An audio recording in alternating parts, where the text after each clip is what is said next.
The 9,919th meeting of the Security Council is called to order. The provisional agenda for this meeting is maintenance of international peace and security, strengthening maritime security through international cooperation for global stability. The agenda is adopted. I would like to warmly welcome the Secretary General, the distinguished ministers, and other high-level representatives present in the Security Council chamber. Your presence today underscores the importance of the subject matter under discussion. Before each of you is a list of speakers who have requested to participate in accordance with Rules 37 and 39 of the Council's Provisional Rules of Procedure.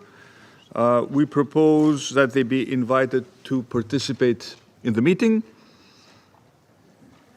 There being no objection, it is so decided.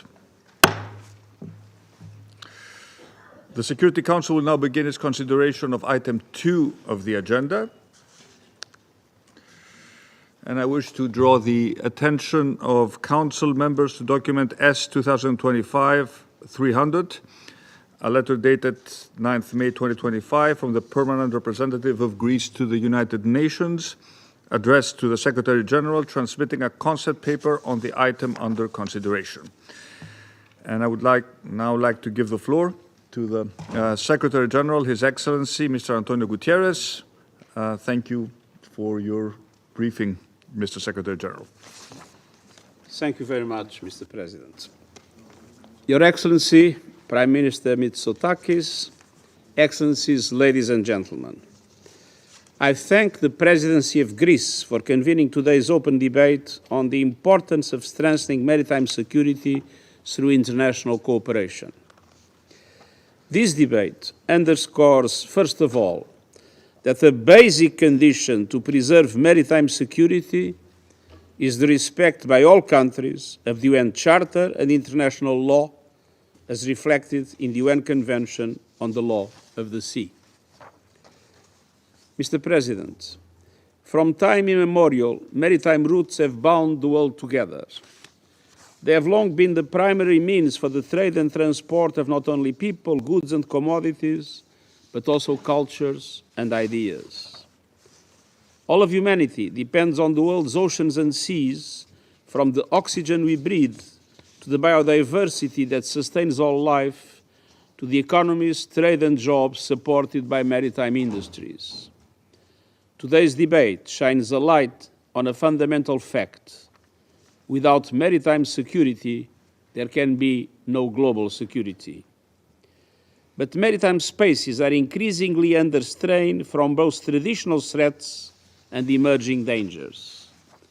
From challenges around contested boundaries, to the depletion of natural resources at sea, to escalating geopolitical tensions, fanning the flames of competition, conflict and crime. Over the years, this Council has sought to address a range of threats that undermine maritime security and global peace. From piracy, armed robbery, trafficking and organized crime, to destructive acts against shipping, offshore installations and critical infrastructure, to terrorism in the maritime domain, which poses a significant threat to international security, global trade and economic stability. No region is spared, and the problem is getting worse. After a modest global decrease in reported piracy and armed robbery incidents in 2024, the first quarter of 2025 saw a sharp upward reversal.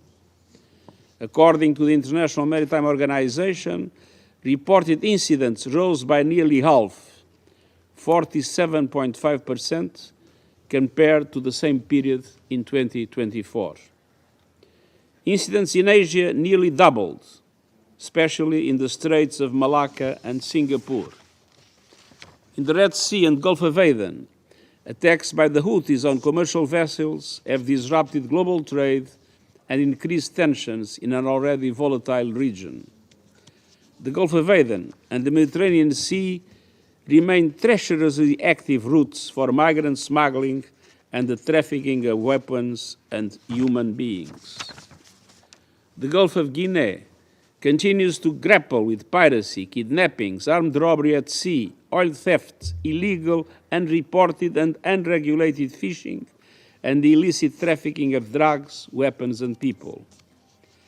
Heroin from Afghanistan continues to reach East Africa through the Indian Ocean.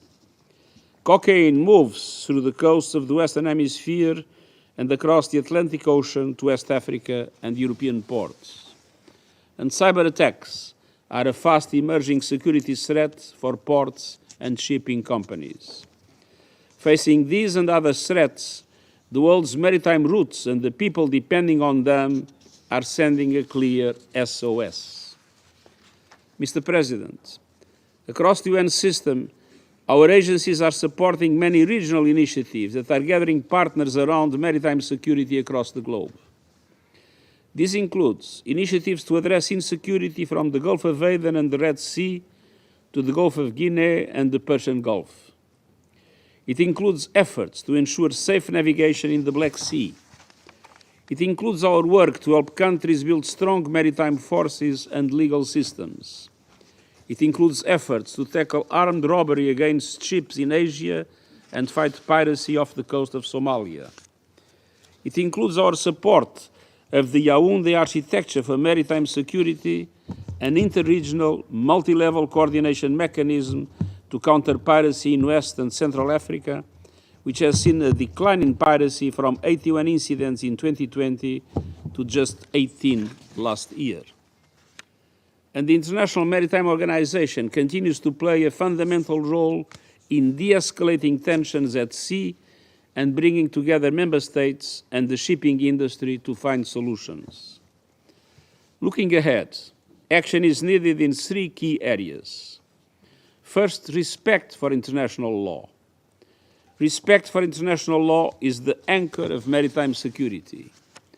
The international legal regime for maritime security, with the UN Charter and the Convention on the Law of the Sea at its core, strikes a careful balance between state sovereign rights, jurisdictions and freedoms, and their duties and obligations. And it provides a strong cooperative framework for addressing crimes at sea and ensuring accountability. However, this framework is only as strong as states' commitments to full and effective implementation. All states must live up to their obligations, and they must resolve any differences in relation to maritime security in accordance with the UN Charter. Second, we need to intensify efforts to address the root causes of maritime insecurity. Threats to maritime security cannot be addressed without also addressing issues like poverty, a lack of alternative livelihoods, insecurity, and weak governance structures. Across the United Nations family, we are working with impoverished coastal communities to develop new opportunities for decent and sustainable work. Collectively, we must do more to reduce the likelihood that the desperate people will turn to crime and other activities that threaten maritime security and degrade our ocean environment. We must help developing countries build their capacity to deal with these threats through technology, training, capacity building, judicial reforms, and modernized naval forces, marine police units, maritime surveillance, and port security. And we need to ensure that our oceans and seas can continue thriving and support humanity's economic, social, cultural, and environmental development for generations to come. The upcoming Oceans Conference in Nice will provide an important moment for the countries of the world to take action. And third, we need partnerships, and this at all levels. We must involve everyone with a stake in maritime spaces in the action we take in this area, from coastal communities to governments and regional groups, to shipping companies, flag registries, the fishing and extractive industries, insurers, as well as port operators. Without forgetting this very council, which has drawn attention to maritime security and the need for collective action, de-escalation, and cooperation, as well as civil society groups, those focused on women and girls who are disproportionately affected by scourges such as piracy and human trafficking. As for threats to maritime security, they're becoming more complex and interconnected. Thus, it is absolutely vital to ensure enhanced coordination and stronger maritime governance. Mr. President, the United Nations system stands ready to continue supporting this Council and all member states in ensuring peaceful, secure, and prosperous maritime spaces for generations to come. Let's take action to support and secure maritime spaces as well as the communities and the people who count on them. I thank you. Thank you, Secretary General, for these very insightful comments. And I would now like to give the floor to Mrs. Melina Travlos, President of the Union of Greek Ship Owners and the Chair of the Board of Neptune Group of Companies. Mrs. Travlos, you have the floor. Thank you. Mr. President of the Security Council, Mr. Secretary General, distinguished members of the Council, ladies and gentlemen, it is a privilege and an honor to be here today, at the heart of global peace and security, to address an issue that transcends borders and unites our collective interests. I would like to express my gratitude to the Greek government and Prime Minister Kyriakos Mitsotakis for highlighting the vital importance of maritime security. Greece is a proud maritime nation by identity and by history. Greek shipping accounts for over 20% of the global and 61% of the European Union fleet. This achievement is not just a point of national pride. It is a testament to Greece's lasting legacy to maritime excellence. The security of our seas affects everyone, everywhere, a significant imperative of our time, yet often overlooked. The seas are not merely boundaries between nations. They are the lifeblood of global trade and stability, connecting our economies and sustaining our societies. Allow me to present the facts. 110,000 ships navigate the seas globally, carrying 90% of international trade efficiently, reliably, cost-effectively. More than 12 billion tons of goods are transported annually: food, medicines, energy, raw materials, consumer goods, everything that sustains our daily lives. Even 1.3 million kilometers of undersea cables for communication and electric power transmission are laid by ships. At the heart of our industry stand nearly 2 million seafarers, working day and night to keep the world moving. A recent joint study by the World Maritime University and the United Nations Conference on Trade and Development produced staggering results. If the global shipping system were to halt, the world economy, indeed the entire planet, would collapse within 90 days. Ladies and gentlemen, shipping is more than a means of trade. It is a silent guardian of global welfare. It unites the world, not occasionally, but consistently. And it delivers under any circumstances, even during universal crisis. In the COVID-19 pandemic, when all other sectors shut down, we kept supply chains alive, delivering the medicines and goods that people needed everywhere. Yet, national restrictions kept seafarers isolated and deprived of access to medical care, a human right taken for granted by those of us on shore. In humanitarian crises, such as mass migration and displacement, our vessels regularly participate in rescue operations. But let us be clear, merchant ships are neither designed nor equipped for large-scale rescue missions. While we diligently uphold our legal obligations and moral duty, states must assume their own responsibilities. Our industry never truly sails through calm waters. We have always lived with the perils of the sea. They come with the job. But today's multiple risks go far beyond them.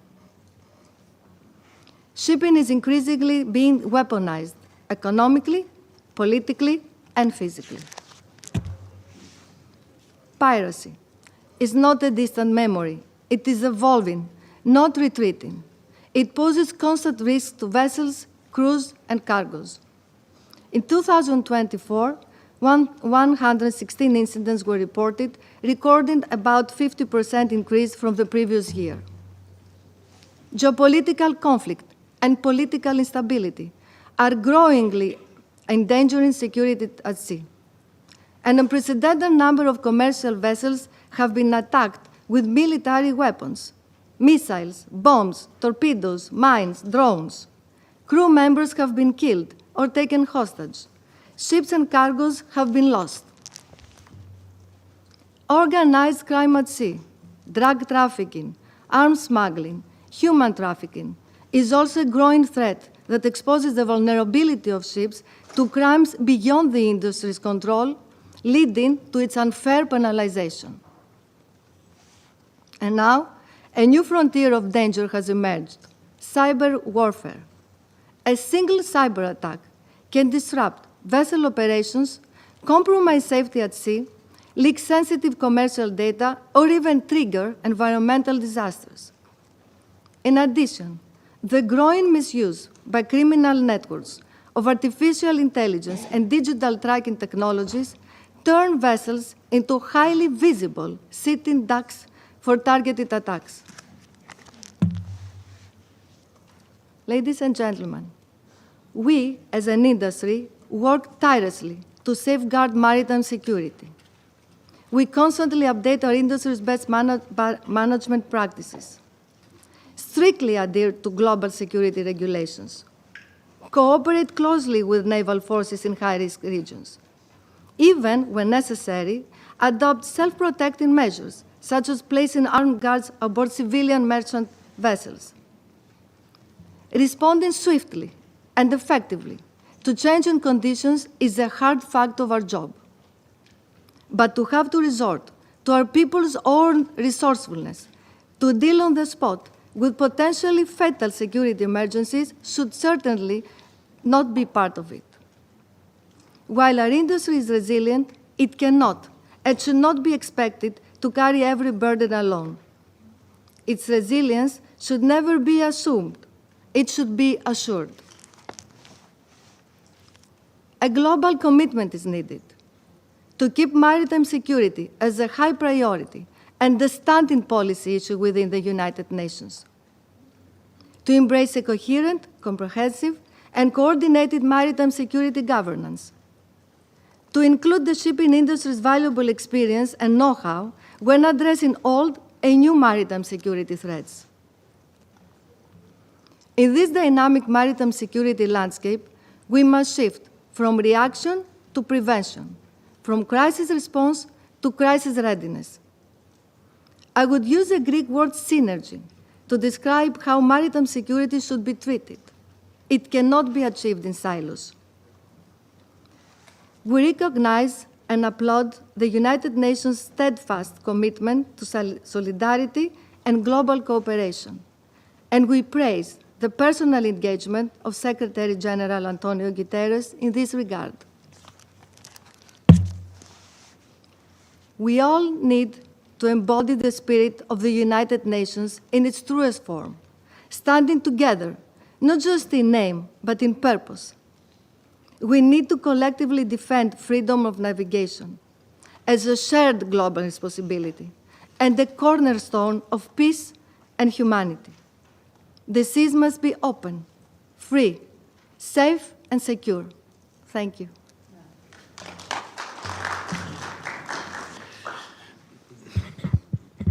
Thank you, Mrs. Travlu, for your briefing. And I would now like to give the floor to Mr. Christian Ruger, professor at the University of Copenhagen and research fellow at the United Nations Institute for Disarmament Research. You have the floor. Thank you so much, Mr. President, Mr. Secretary General, distinguished ministers, excellencies, members of the Security Council, guardians of our shared oceans. At the outset, allow me to express my gratitude to Greece for convening the high-level open debate and for the invitation to participate.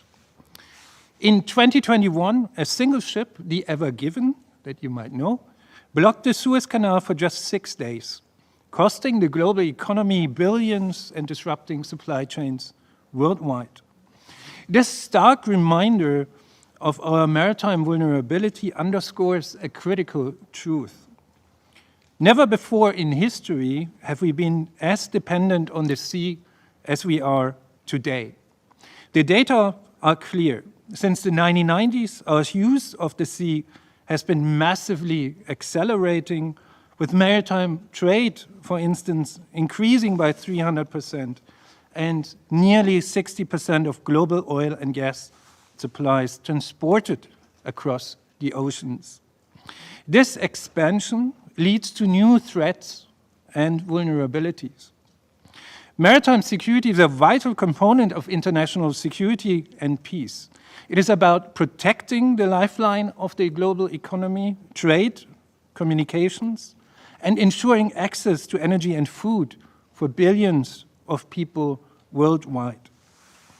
Over the past 2 decades, this reality has increasingly been reflected in the Council's meeting agenda. Threats to peace and security ranging from transnational blue crimes such as piracy, sanction violations, armed attacks on shipping, and the spillover of conflict from land have recurrently featured in Council discussions. However, as discussed at the 2021 high-level open debate on maritime security, the Council has been dealing with these issues in an ad hoc manner. There are no sustained efforts to address maritime security systematically. Consequently, many emerging issues lack adequate attention. Today presents an opportunity for the Council to lay out pathways for meaningful change and recalibrating our collective efforts. Mr. President, in 2024, the United Nations Institute for Disarmament Research launched a new work stream on maritime security. As part of this, I had the pleasure to lead a first comprehensive assessment of global maritime security and how the United Nations system can address it more effectively. Allow me to highlight 4 key insights from our research. First, despite significant international efforts, blue crimes such as piracy and smuggling persist, and they continue to undermine regional stability. The resurgence of piracy off the coast of Somalia last year, previously believed to be contained, serves as an important reminder that our efforts in combating crimes at sea must be sustainable.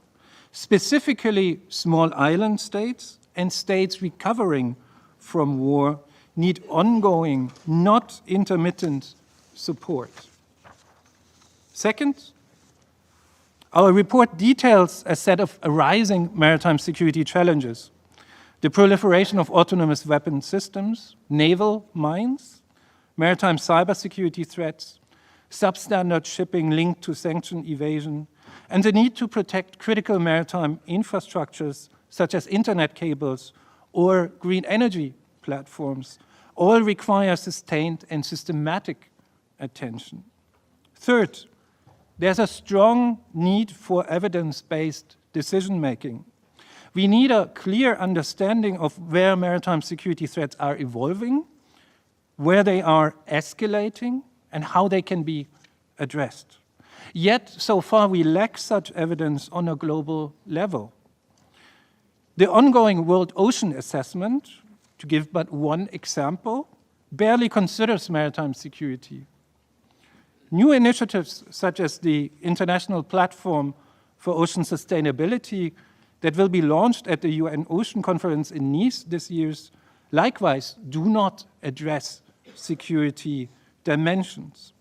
We launched the UNIDIR Maritime Security Workstream to assist, but more efforts are needed. Fourth, it is our conclusion that the United Nations system's approach to maritime security needs recalibration and streamlining. There is no global strategy and no coordination instrument in place. More than 22 agencies address aspects of maritime security under different mandates. This includes what we call in the report the Big Five: the International Maritime Organization, the Food and Agricultural Organization, the UN Environment Programme, the UN Office on Drugs and Crime, and the International Organization for Migration. None of these has a comprehensive mandate. This implies there's a high risk of duplication and reduced effectiveness in capacity building.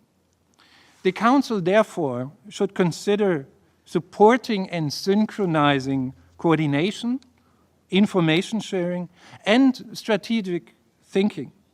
This could be done through a standing item on the Council agenda. The Women, Peace and Security agenda, for instance, might serve as a useful template. The Council should also consider creating the Office of a Special Rapporteur. This would enable the UN as a whole to address maritime security more consistently and also ensure that capacity building becomes more effective. As the waters that connect us face growing threats, our response must be equally connected. The security of our oceans is not merely a matter of protecting shipping lanes. It is about safeguarding our shared ocean future. I urge the members of the Council to chart a course toward a more systematic, evidence-based, and coordinated maritime security governance. I thank you for your attention. Thank you, Mr.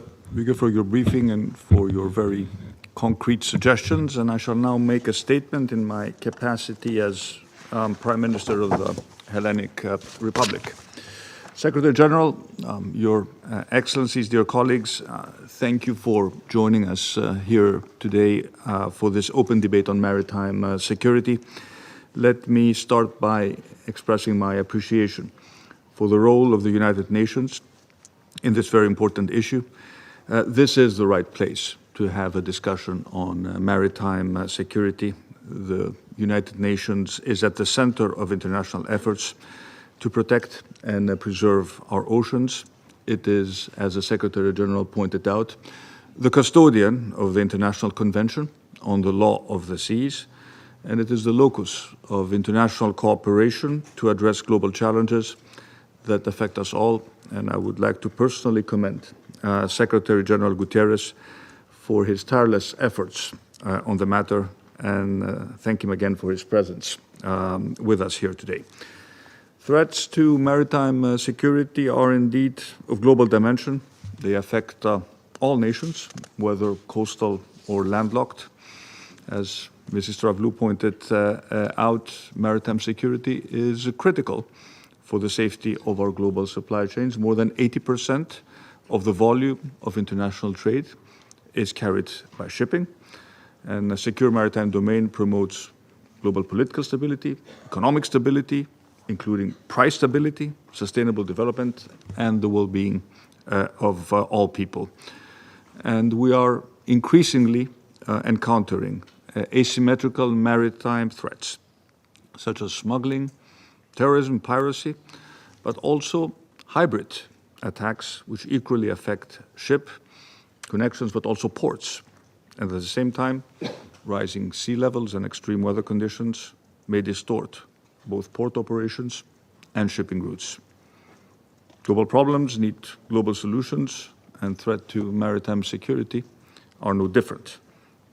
We can only address them through effective international cooperation, whether at state level, at the level of international organizations, or at the level of the private sector. It is clear that we need to do more, and such efforts should place emphasis on 6 key areas. First, we need to have an increased maritime domain awareness, effective understanding of anything associated with the maritime domain that could impact security, safety, the economy of the marine environment. This requires that we improve global education and information sharing mechanisms, that we integrate new technologies to improve our surveillance capabilities, communication and information sharing, and artificial intelligence should be part of this project, and having in mind the potential dangers that it may connote. Second, we must tackle unsafe and illicit shipping practices that pose a serious threat to global trade, but also to the marine environment. These include fraudulent activities related to registration in the maritime sector, substandard shipping, sanctions, evasion, but also phenomena such as shadow fleets, to which Greece, my country, shows no tolerance. Once again, coordination and prevention are the key issues in order to improve monitoring and enhance the effective implementation of relative international instruments. And this macroscopic vision is the only effective one that we have in this respect. Third, enhancing capacity building, including law enforcement capacities in the field of navigation, ports and connectivity, is key to combating security threats. The Secretary General referred to the situation in the Red Sea during the last years is a typical case of a serious maritime threat that may reasonably result in the increase of prices for essential goods, and this is something that affects all of us. And collective action in these cases is inevitable. My country's strong engagement in the matter is demonstrated by the leading role Greece has assumed in the EU naval operation Aspides, but also in the operations Atalanta and Irini. And capacity building should equally focus on promoting safe and resilient ports, as well as addressing cybersecurity issues.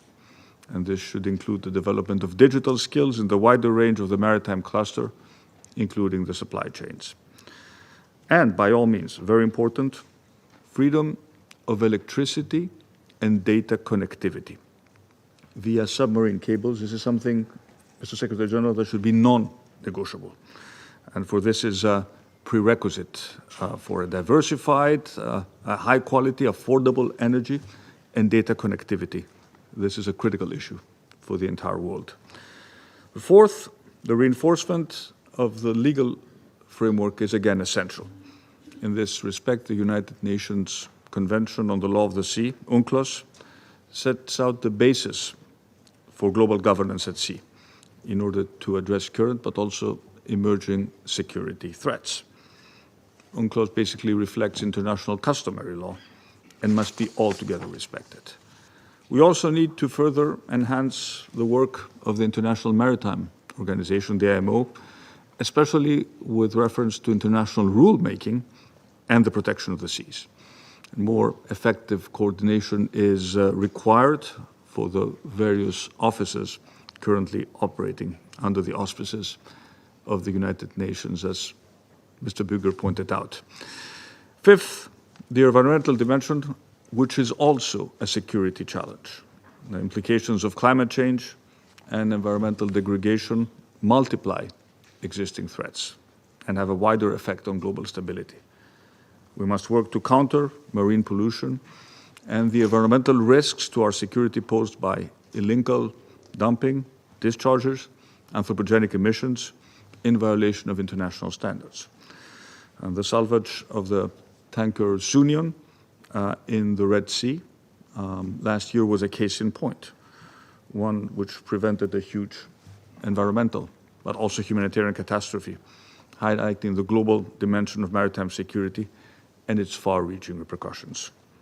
And last year we hosted in Athens the 9th Our Ocean Conference, whereby more than 100 delegations made over 400 pledges exceeding $10 billion in value.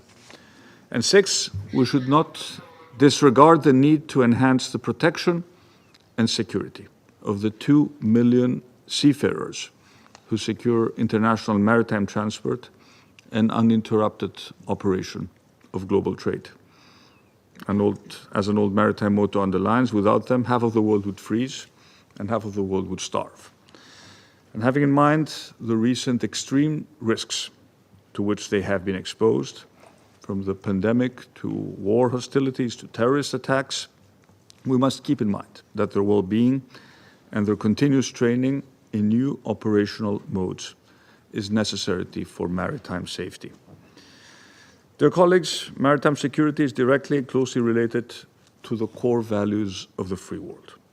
No one could really enjoy the well-established principles of the freedom of the seas, nor the related freedom to commerce and trade, ensuring economic and peaceful interconnection without the prerequisite of maritime security. And today, I'm happy to realize, by the wide participation of member states in this debate, that we share the view about its utmost importance.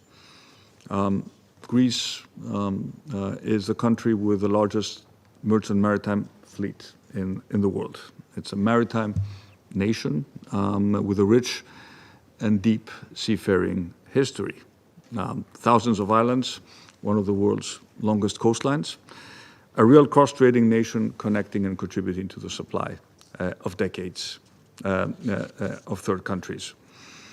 And for us, Greeks, the sea has always been part of our identity, and I'm privileged to be able to participate in this discussion. And before you, I wish to make a firm commitment that the country I'm honored to represent, Greece, will remain the guardian of the freedom of navigation, hand in hand with all United Nations, UN nations. We will work together for this very important cause during our Security Council tenure and beyond. And thank you for your presence here today. And I resume my functions as President of the Council. Now I'd like to His Excellency Carlos Gurroyos, Vice Minister for Foreign Affairs of Panama. Mr. President, Panama expresses the urgency of this Council for convening this meeting. We welcome and are grateful for the participation of the Prime Minister of Greece, Kyriakos Mitsotakis, the Minister of Foreign Affairs of Greece, George Gerapetritis, as well as the representatives of other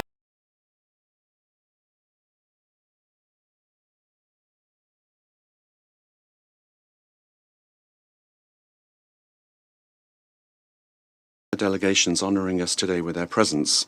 We extend our greeting and thanks also to His Excellency Antonio Guterres, Secretary General of the United Nations.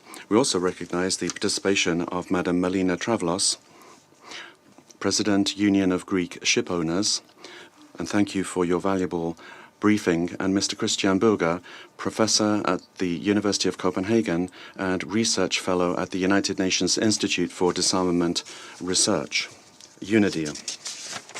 We thank you for your valuable briefings. International maritime security is facing threats and challenges that are ever more complex. In accordance with public international law, maritime security must be based on fundamental principles which aim to protect the freedom of navigation, human life at sea, the protection of the marine environment, and the prevention of pollution, as well as the means for the harmonious development of all nations. Custom and various instruments of international law, in particular the United Nations Convention on the Law of the Sea, enshrine essential principles and norms such as the jurisdiction of states over the seas, maritime security, the fundamental norm ensuring freedom of navigation, and the right to navigation. Maritime navigation, fundamental pillar of globalization, has been a key engine for the development of nations by facilitating trade through an extensive network of interconnected trade routes. Currently, international maritime transport moves around 80% of goods globally.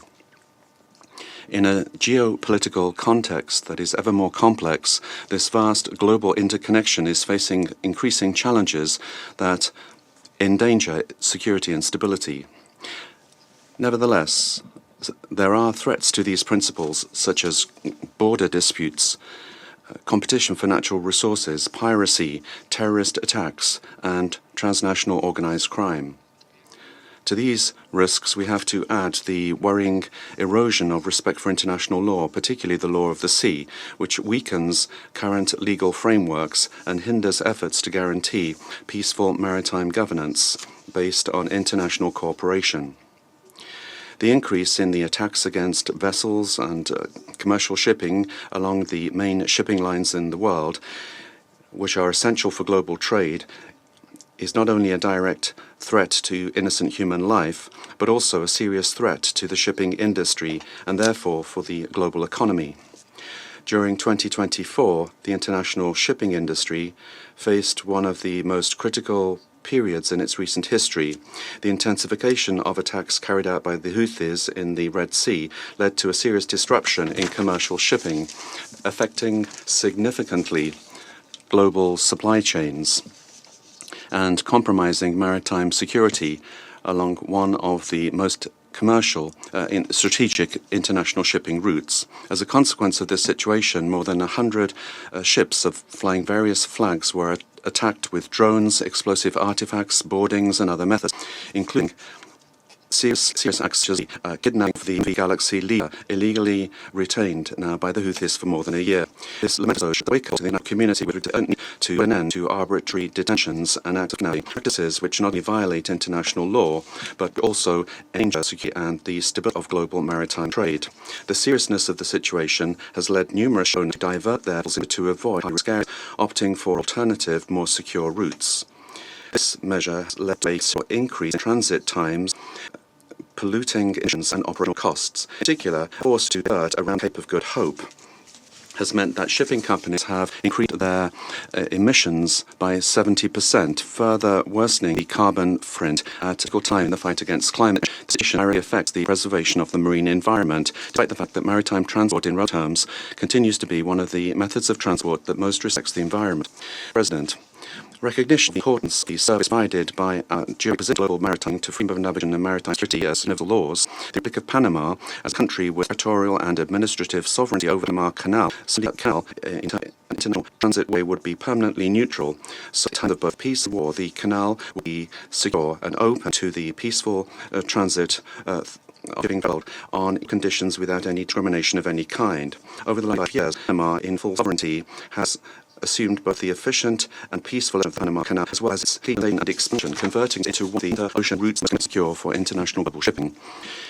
Our firm commitment to the development of maritime shipping and the protection of routes is fully reflected in our firm commitment to modernize the Panama Canal, which was fully financed by the Republic of Panama and inaugurated in 2016, continues to effectively global shipping, making it possible to have vessels pass post-Panamax and neo-Panamax, bringing together 188 global routes, increasing the capacity of the canal, promoting and developing international trade.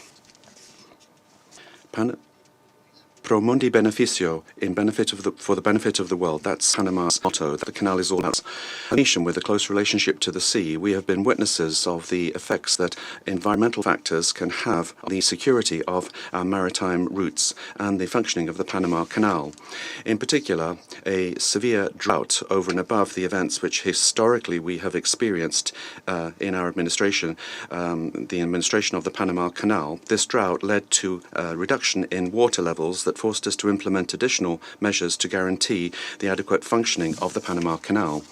This situation has stressed to an even greater extent the vulnerability of shipping lanes to the challenges of climate change.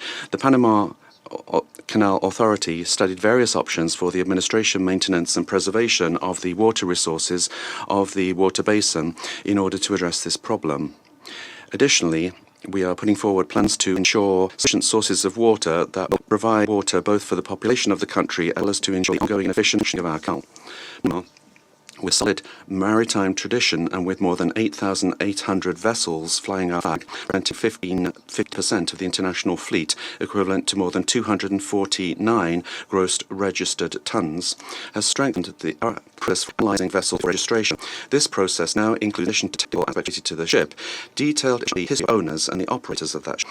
Panama, through its Maritime Authority, the AMP, has told itself to review our fleet through a policy of zero tolerance with regard to the undue use of our flag, with the aim of protecting the reputation of a register that has more than a century of history of serving the international community.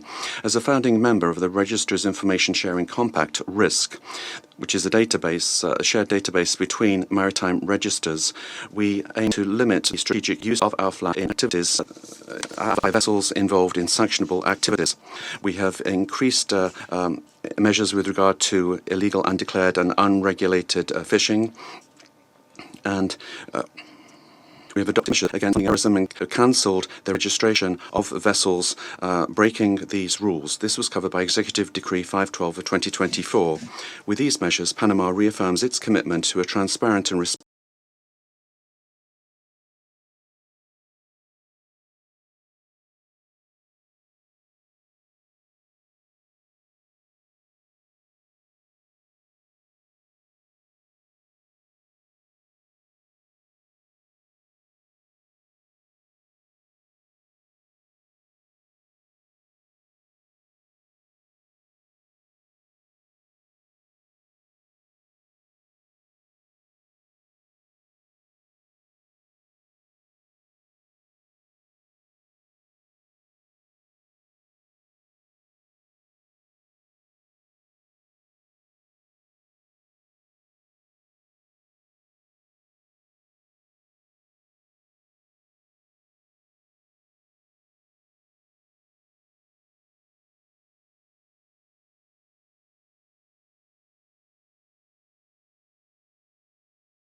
responsible administration of shipping registries in full harmony with international norms and conventions. However, we continue to pay attention to various challenges that require attention and international cooperation. Amongst these are the attacks on vessels and their crew, cyber attacks against navigation systems and operational systems, the abandonment of vessels with sailors on board without salary or assistance, as well as arbitrary arrests of ships and crews due to presumed illicit cargo. We are particularly concerned at the practice of arbitrary detentions at certain ports, accompanied by disproportionate sanctions which, in many cases, are more similar to extortion practices than legal proceedings. In this context, we would highlight that through the Panama Maritime Authority, our country participates actively as a member of the Maritime Anti-Corruption Network. This is an international network committed to the eradication of corruption in the maritime sector. This membership not only reflects our commitment to the highest standards of integrity, but also provides the opportunity to work closely with key actors in order to implement ethical practices that reinforce governance of ports and shipping routes. Panama continues to strengthen its strategic alliances with member states of the IMO, the International Maritime Organization, and other global industrial maritime agreements actively initiative to direct piracy and armed at sea. So we play an important role in development of global standards aimed at security and protection of vessels. In UN Security Council, we see increasing cuts of regard to global maritime security. This provides a necessary forum to reflect on how we can protect strict maritime routes. President, who's like Greece, national identity intrinsically linked our condition between nations, and as a sovereign administrator of the Panama Canal, clearly understands the geopolitical and economic importance of guaranteeing segregation, protect shipping, and ensure the stability of the world. In this regard, we reaffirm our commitment to national cooperation and the promotion of secure, transparent maritime governance in international law. We are convinced that it is only dialogue and international cooperation that will save our prosperity of our nation. Thank you very much. Thank you and I would like to go to His Excellency Nicholas and for Maritime Security of the Ministry of Foreign Affairs of Denmark. Thank you, Mr. President. I would like to thank the Secretary, Ms. Travelers, and Professor Bücker for their contributions. I would also like to express my gratitude to Greece for organizing today's important meeting and to Prime Minister Mitsotakis for leading today's debate. The oceans and seas serve as a vital link between the continents and our nations. Maritime security is a cornerstone of the modern interconnected world and of multilateralism itself. Mr. President, let me make 4 points. Firstly, let me stress that Denmark reaffirms the centrality and universality of the United Nations Convention on the Law of the Sea. We call on all states to respect UNCLOS as the framework within which all activities in and seas must be carried out. Maritime conflicts must be solved peacefully and in accordance with international law, including UNCLOS. Freedom of central to international development. With one of the world's largest commercial fleets, Denmark is committed to keeping sea lanes open and ensuring safety of all seafarers is absolutely paramount. Denmark's history and focus transcend our immediate neighborhood. We responded to complex maritime security challenges in the Gulf of Guinea, the Red Sea, the Horn of Africa, and Strait of Hormuz. We through multinational and coordinated efforts in foreign strategy to other acts of civilian commercial vessels to ensure freedom of navigation and global maritime security. This reflects Denmark's commitment to supporting our principled approach to international law and maritime security through simple and meaningful conditions. We urge all countries to respond to this. Secondly, Mr. President, we need to look at maritime security in a holistic way.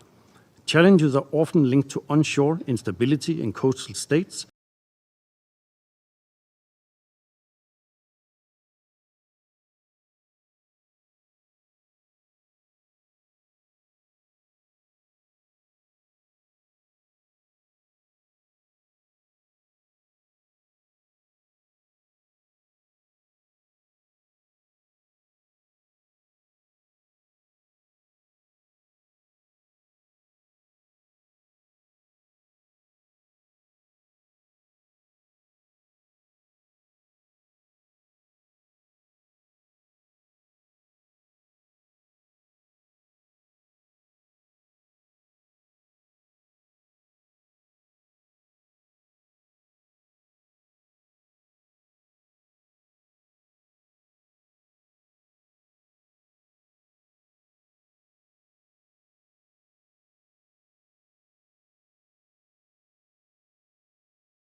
including poverty, law enforcement challenges, and climate change. The UN is the best framework to address these issues in a comprehensive way.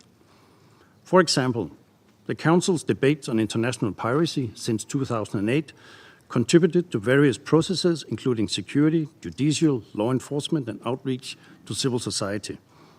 Together, these processes contributed to a sharp reduction in attacks on commercial shipping in the Western Indian Ocean and in the Gulf of Guinea. Piracy and other attacks on commercial vessels undermine the resilience of interconnected trade networks and threaten global food and energy security. Organized crime groups operating at sea, including drugs and weapons trafficking, people smuggling, sanctions evasion, and illegal, unreported and unregulated fishing, further weaken often already fragile states. These activities can deprive coastal states of the resources and revenue they need for economic development and prosperity. Denmark is working with several developing countries in building national and regional ownership and capacity.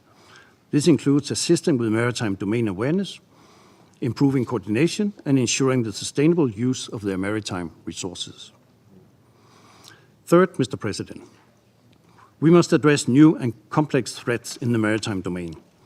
Protecting maritime infrastructure is vital for the functioning of our interconnected society. At such infrastructure is vulnerable and must prevent.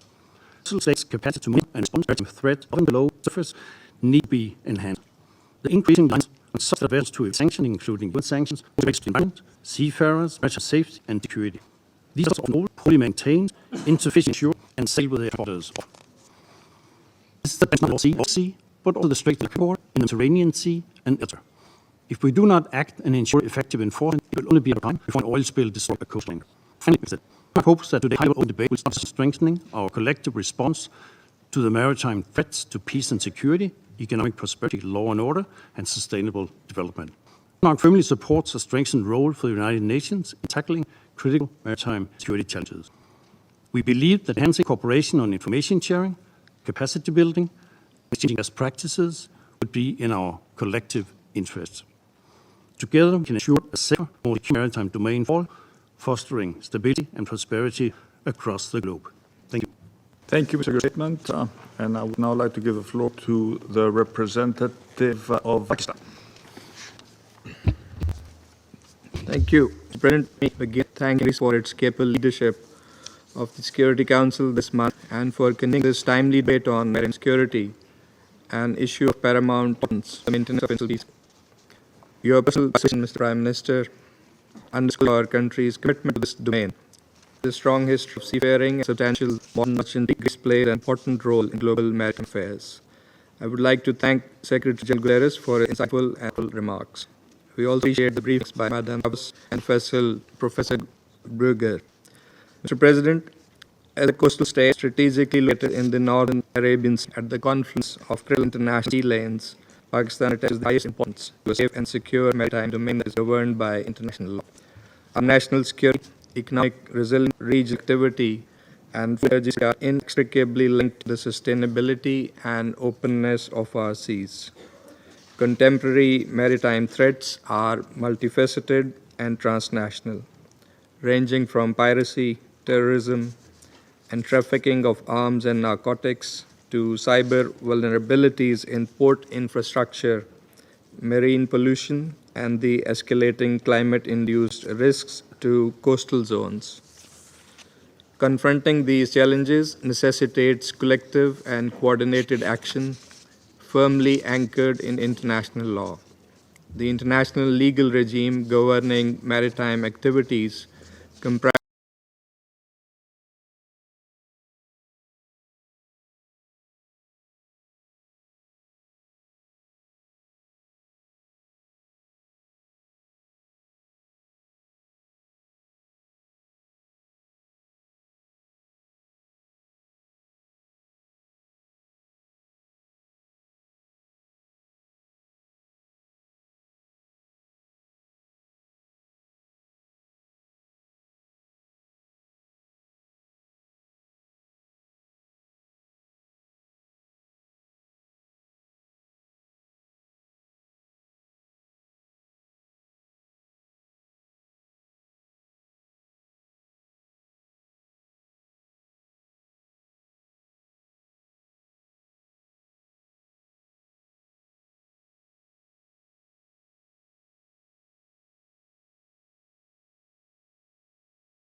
a broad array of global, regional, and bilateral instruments, as well as customary international law.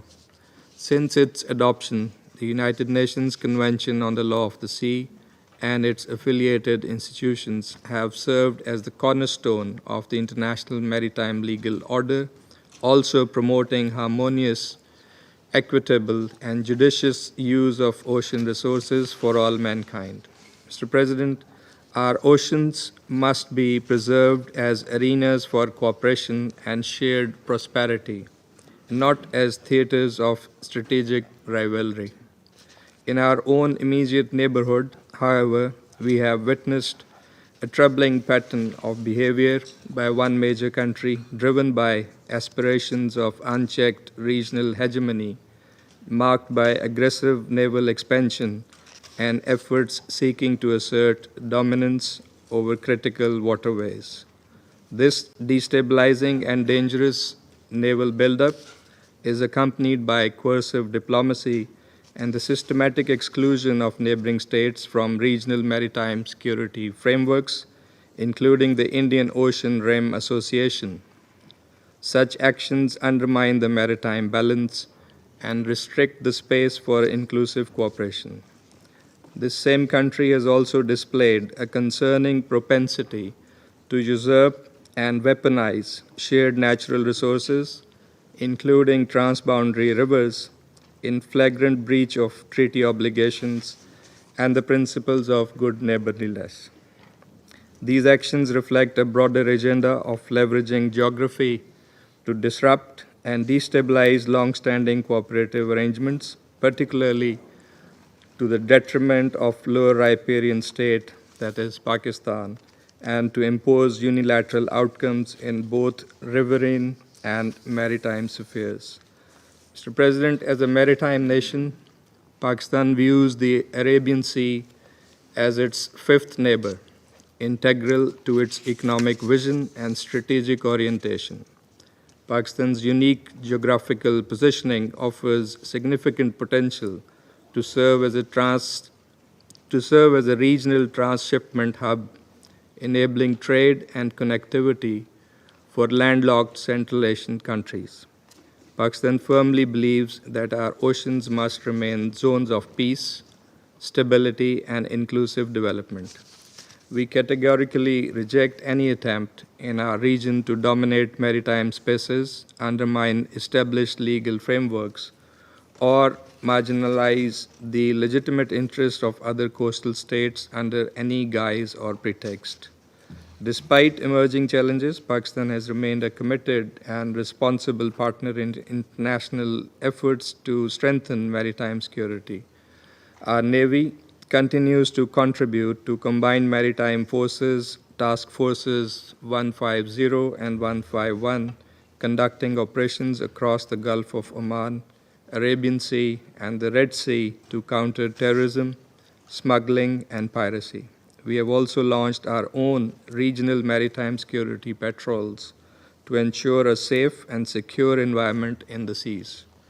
Our dedication to regional cooperation is also reflected in our engagement with multilateral initiatives such as the Djibouti Code of Conduct.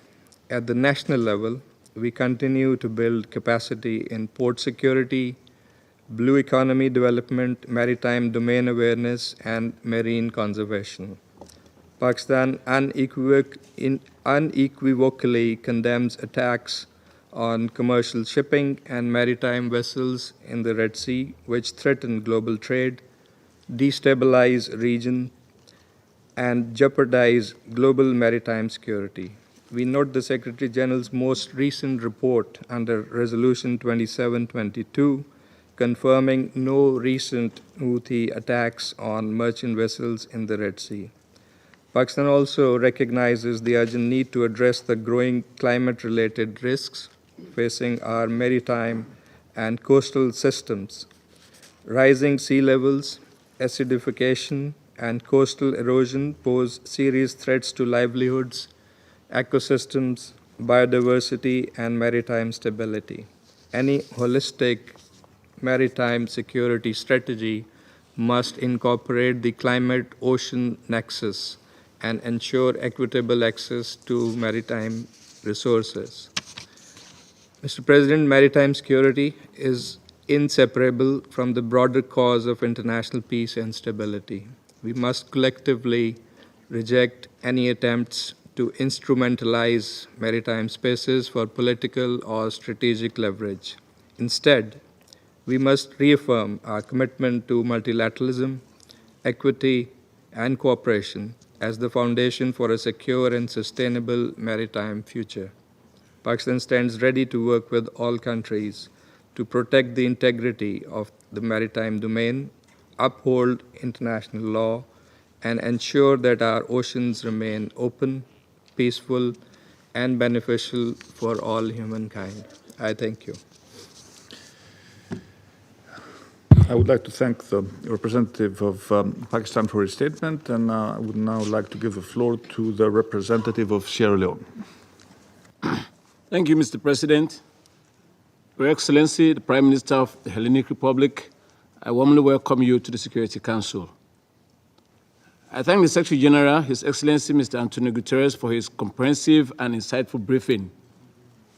I also acknowledge the valuable contributions of Madam Travelers, President of the Union of Greek Ship Owners and Chair of the Neptune Group of Companies, and Professor Berger of the University of Copenhagen and the UNIDIR. Sierra Leone welcomes this timely and urgent debate on maritime security, an issue of increasing global concern and a persistent threat to international peace and security. From coastal to landlocked nations, all member states are affected by the far-reaching consequences of maritime insecurity, which disrupts international navigation, trade, and supply chains. A coherent and forward-looking response by the Council is therefore imperative. With over 80% of global trade by volume and over 70% by value transported by sea, representing nearly 14 trillion annually, maritime supply chains remain the backbone of the global economy. Therefore, shifting geopolitical realities, technological transformation, and the intensifying impacts of climate change are exposing new and complex vulnerabilities in the maritime domain. In this context, Mr. President, Sierra Leone wishes to highlight 4 critical and interconnected dimensions that demand a holistic and cooperative response. First, maritime security threats are transnational and multifaceted, requiring cooperative responses beyond the capacities of individual states. From piracy and terrorism to transnational organized crime, maritime threats involve a broad array of actors, including armed groups, terrorist organizations, and criminal syndicates that operate within and beyond national waters. Modern-day piracy alone is estimated to cost the global economy $25 billion annually, threatening shipping routes, endangering civilian lives, and sowing instability in coastal communities. Critical areas such as the Gulf of Aden, the Red Sea, the Gulf of Guinea, and the waters off the coast of Venezuela remain particularly at risk.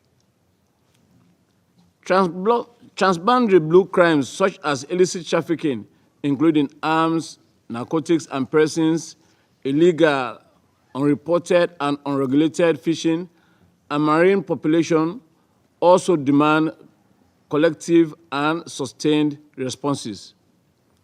On the African continent, the African Union has taken important steps to strengthen maritime governance and safeguard Africa's blue economy.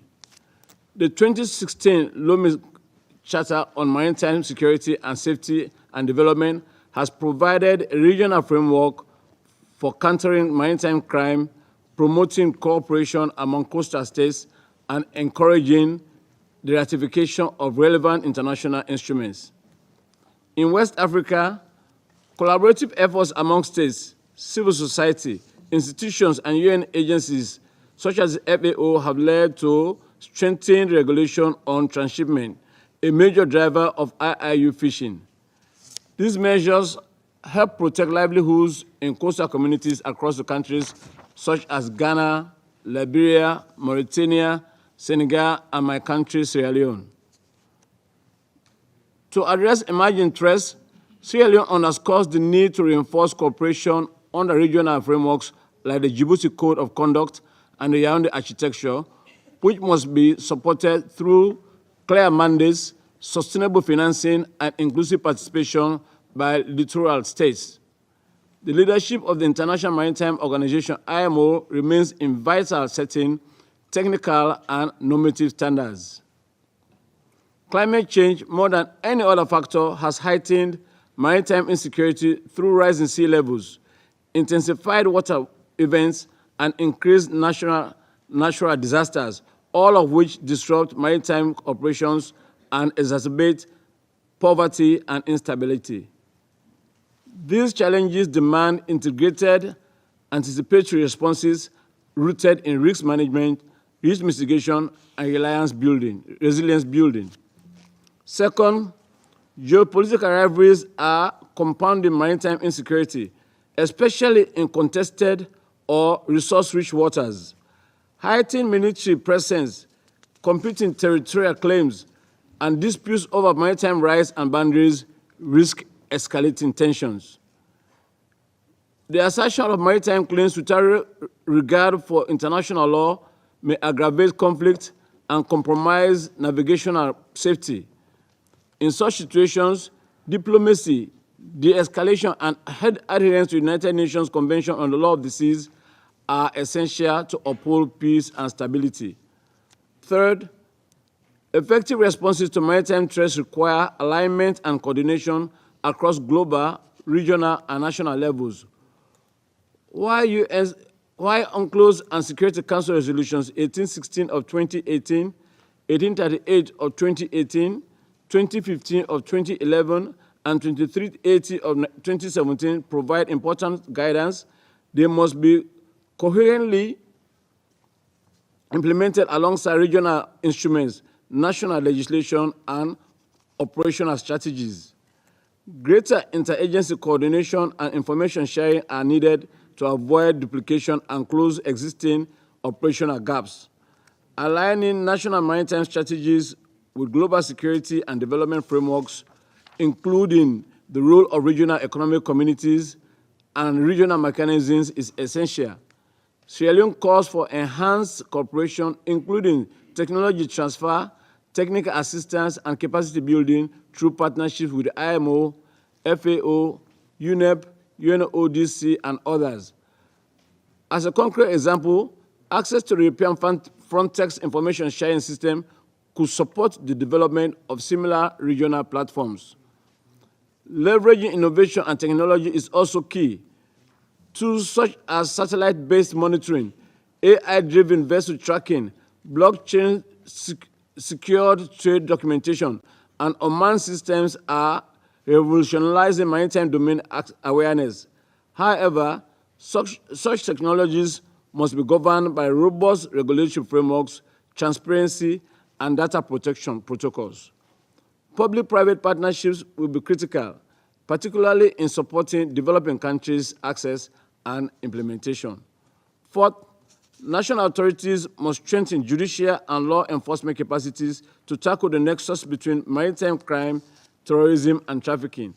This includes establishment of joint maritime task forces, enhanced prosecutorial cooperation, and development of legal frameworks for maritime crime adjudication. Capacity building must also focus on coastal surveillance among maritime forces and human capital development. Education, training, and infrastructure upgrades are vital to sustain long-term resilience. Mr. President, in concluding, Sierra Leone reiterates its support for the Secretary General's new agenda for peace, which advocates an integrated approach to peace and security, including maritime security, within the broader development framework. We also align ourselves with the commitment in the Pact for the Future, which calls for more effective global governance to address interconnected maritime challenges from sustainable development to trade to climate resilience and transnational crime. The seas are our shared lifeline. Therefore, safety and stability remain our collective responsibility. As we navigate these challenges together, let us reinforce international cooperation and that oppose peace, development, environmental stewardship, and the rule of law. I thank you. I thank the representative of Sierra Leone for the statement, and I now give the floor to the representative of Algeria. سيد الرئيس أود President, at the start of my intervention, I would like to, speaking on behalf of the Algerian delegation, to extend our gratitude to the Greek presidency for organizing this high-level debate on a topic of great importance, which is a fundamental pillar of collective security today. Indeed, this meeting is an opportunity for us to exchange views regarding the most effective ways of addressing emerging and mounting threats to maritime security. We would like to thank Mr. Antonio Guterres, Secretary General of the United Nations, for his very substantive presentation. We listened very carefully to the briefing given by Ms. Melina Travlos, President of the Union of Greek Shipowners. as well as to the briefing by Mr. Christian Büger, professor at the University of Copenhagen and research fellow at the United Nations Institute for Disarmament Research, UNIDIR. As part of this debate, Algeria would like to make the following remarks. First, in order to tackle the challenges imperiling maritime security, including piracy, armed robbery, organized crime, illegal fishing, terrorism, illegal migration, as well, we need a global approach based on strengthened international cooperation, exchange of information, strengthened capacity, and all this with due respect for the principles of international law and the obligations stemming from international instruments related to maritime security, specifically the United Nations Convention on the Law of the Sea, 1982. This convention, UNCLOS, is a global legal framework within which all maritime activities must be conducted. On the basis of this convention, many other international instruments were adopted by the International Maritime Organization with a view to addressing dangers and growing threats to navigation. Second, Algeria would like to reiterate the importance of resolving maritime disputes through peaceful means. We note the growing role played by international judicial mechanisms in this sphere, including the International Tribunal on the Law of the Sea, which is contributing to the rule of law and the harmonized and comprehensive interpretation of relevant international norms. Third, Algeria believes that the Security Council must play a pivotal role in tackling the threats to global maritime security. We need complementarity between the efforts of the Council and those of the General Assembly. The General Assembly being a global forum which seeks to craft a common understanding and to promote relevant multilateral cooperation. This brings me to my fourth point. Algeria believes that all initiatives aimed at enhancing maritime security must be pursued with due respect for the sovereignty of states without interfering in their internal affairs.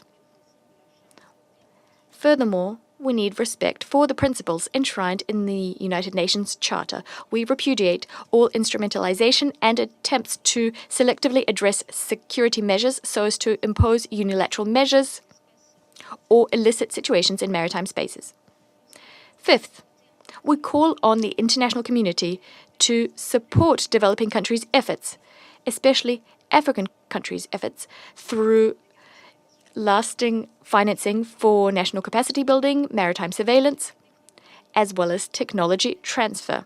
The objective being to allow these developing countries to fully control their jurisdiction over relevant maritime areas and to combat mounting threats. Against this backdrop, we would like to commend the framework that was created by the Yaoundé architecture in 2013, as well as related mechanisms which mark a significant step forward on the path to strengthening maritime security in the Gulf of Guinea. And this thanks to a regional approach underpinned by coordination, information exchange, and capacity building. It is vital that we harness this excellent model and strengthen it by providing lasting international support and equitable partnerships so that we can effectively counter the threats we face. Sixth, we are convinced that the Mediterranean must be a place of peace. Nonetheless, Algeria every year submits to the General Assembly a resolution on the strengthening of security and cooperation in the Mediterranean region. The last version of the resolution was adopted in December 2024. It reaffirms the fundamental role played by countries in the Mediterranean, so as to strengthen peace and security as well as cooperation in the Mediterranean region. This resolution calls on states to pool their efforts so as to eliminate the root causes of tension in the region, thereby achieving just and lasting peaceful solutions. By way of conclusion, Algeria would like to reiterate its commitment to active participation in all international efforts geared towards guaranteeing maritime security. Indeed, we are convinced that it is necessary to protect our seas and oceans, which are part and parcel of an international system underpinned by peace, justice, and sustainable development for all. I thank you. I thank the representative of Algeria for the statement, and I now give the floor to the representative of the United States. Thank you, President, for convening today's important debate. Thank you also to Secretary General Antonio Guterres, Ms. Melina Travalos, and Mr. Christian Buger for your informative briefings. The United States agrees with Greece that this is an issue of critical importance for international peace and security. For this reason, President Trump directed firm action to safeguard maritime security and economic prosperity against many threats. Mr. President, some of these threats come from terrorist groups. For example, the Houthis have terrorized maritime traffic passing through the Red Sea and the Gulf of Aden for years, affecting 30% of all international container traffic. They have targeted multiple ships, killed innocent sailors, and hijacked the Galaxy Leader. At President Trump's direction, the United States took punishing action to defend freedom of navigation against the Houthis. Under pressure, the Houthis have backed down from attacking American ships, but they will face further punishing strikes if they attack U.S. vessels again. We condemn their continued attacks on Israel and support Israel's right to respond. Mr. President, some countries also pose serious threats. They support terrorist groups, bully other countries, or use coercion to disrupt maritime routes and trade. The Houthis were able to threaten Red Sea maritime traffic due largely to Iran's defiance of the UN arms embargo on the Houthis. This Council must not tolerate this defiance and should impose consequences for sanctions violations. Tehran does not threaten maritime security only through the support of terrorist groups, however. It also acts directly. Iran's repeated unlawful attacks on and seizure of commercial vessels transiting international waters is yet another threat to freedom of navigation. We call for Iran to release the vessels it still holds, including the MSC Ares and Advantage Suite. Mr. President, another threat to global maritime security is China. We have seen China's coercion time and again in the South China Sea and its aggressive actions in the Taiwan Strait. The theme of today's debate refers to international cooperation. The world should look at China's actions rather than its empty claims when judging its contributions to international cooperation. Let us remember, China dangerously obstructed a Philippine operation near Scarborough Reef, even as it touted leadership during its Security Council presidency in February. Throughout 2024, China unlawfully blocked the Philippines from accessing and exploiting its exclusive economic zone, undermining high seas freedoms for all countries. The United States stands with the Philippines. Once again, we condemn China's dangerous and unlawful actions in the South China Sea, and we call on China to abide by the 2016 arbitral ruling. Mr. President, to improve maritime security, we must also ensure the world's shipping lanes remain open to navigation and free from threats of violence, crime, and other illicit activities. The Houthis, as mentioned, continue to obtain arms in defiance of the Security Council's resolutions. The United States now sees evidence that the Houthis, in providing support to al-Shabaab, are acquiring dual-use components and imagery from China.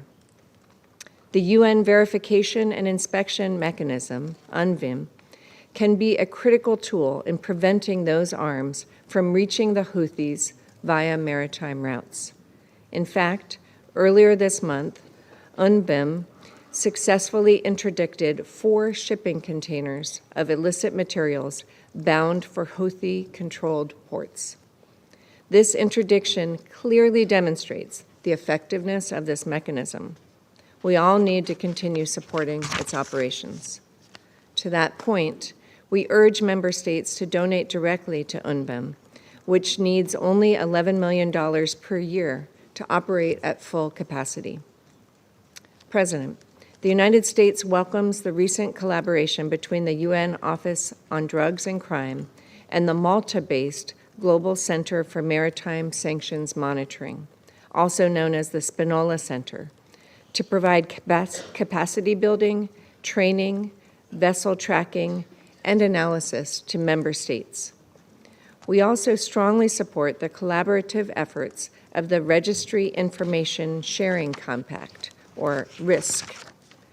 RISC was founded by the flag registries of Panama, Liberia, and the Marshall Islands to combat the practice of flag hopping by vessels and shipping companies that are suspected of engaging in illicit practices, including UN sanctions violations. The RISC currently includes 15 shipping registries, representing more than 20% of the world's flagged vessels and nearly 50% of global gross tonnage. We urge registries that are not currently members of the RISC to join this important initiative, one that is quickly setting the global standard for compliance with international maritime law.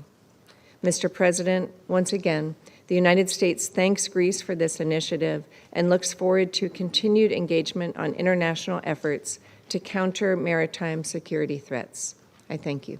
The representative of the United States for her statement, and I would now like to give the floor to the representative of China.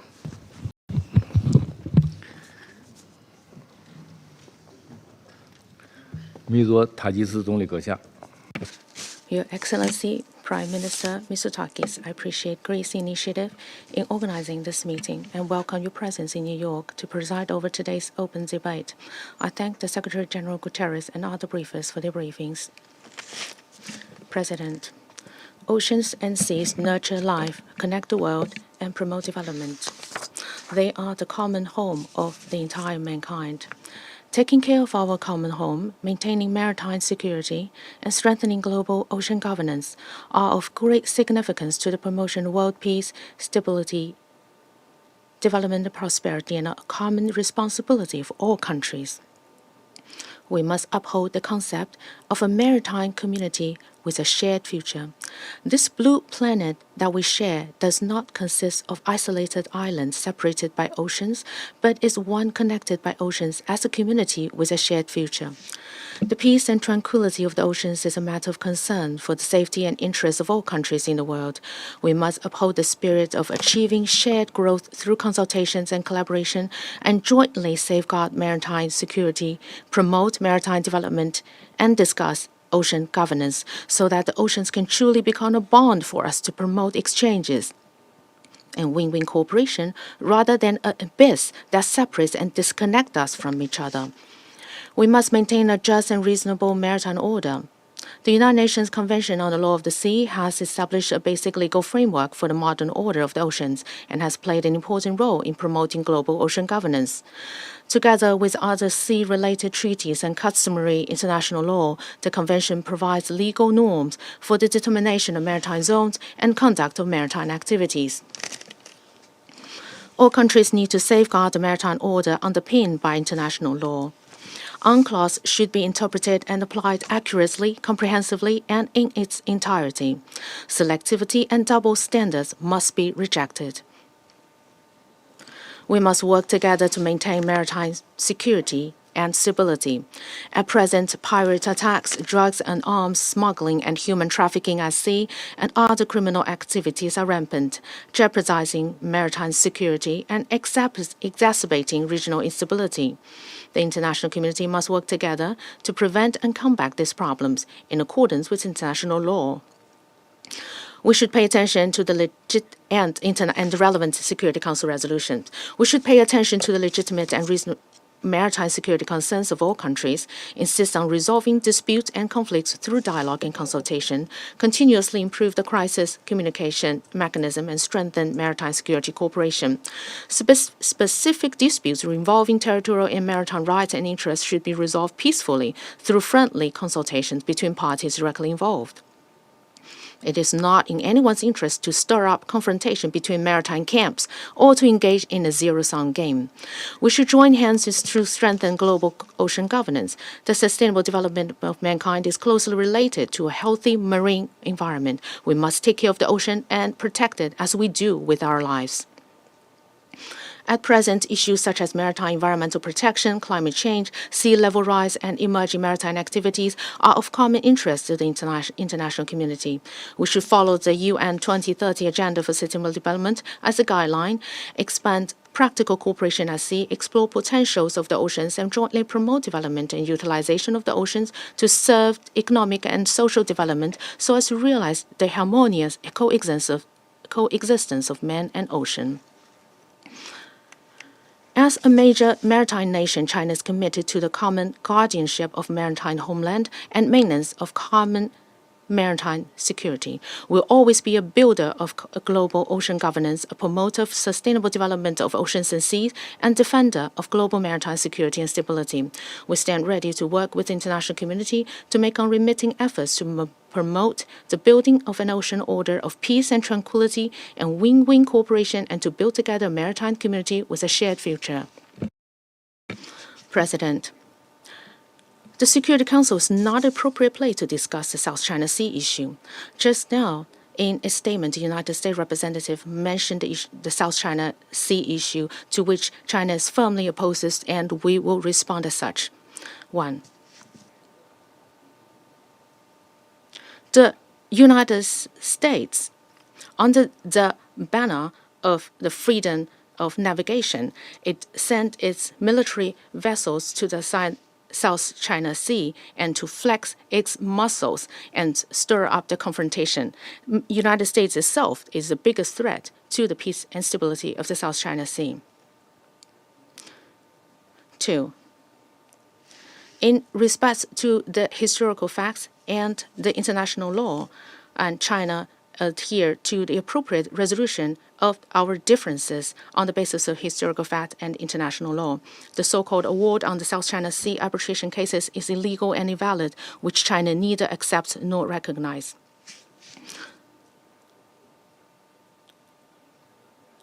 3. Under the common development and common efforts of China and ASEAN countries, the current situation in the South China Sea remains generally stable. We're confident that we're able to make the South China Sea a sea of peace, a sea of friendship, and a sea of cooperation. 4th, we hope that the United States will honor their commitment on the issues regarding China. Last, I wish to remind my U.S. colleagues that I don't know if he realized that his speech is in stark contrast to what the other statements made by other colleagues. The statements made by the Secretary General as well as our colleagues all revolve around how we can carry out cooperations and to safeguard maritime security, while the United States take advantage of the opportunity to attack other countries. And we hope that the United States can play a constructive role together with other countries in maintenance of the maritime security. Thank you. I would like to thank the representative of China for the statement, and I would now like to give the floor to the representative of the Russian Federation. Mr. President, Prime Minister, we welcome your personal participation in today's open debate. We thank the SG and the briefers for their briefings. We believe that the topic proposed by the Greek presidency is most topical.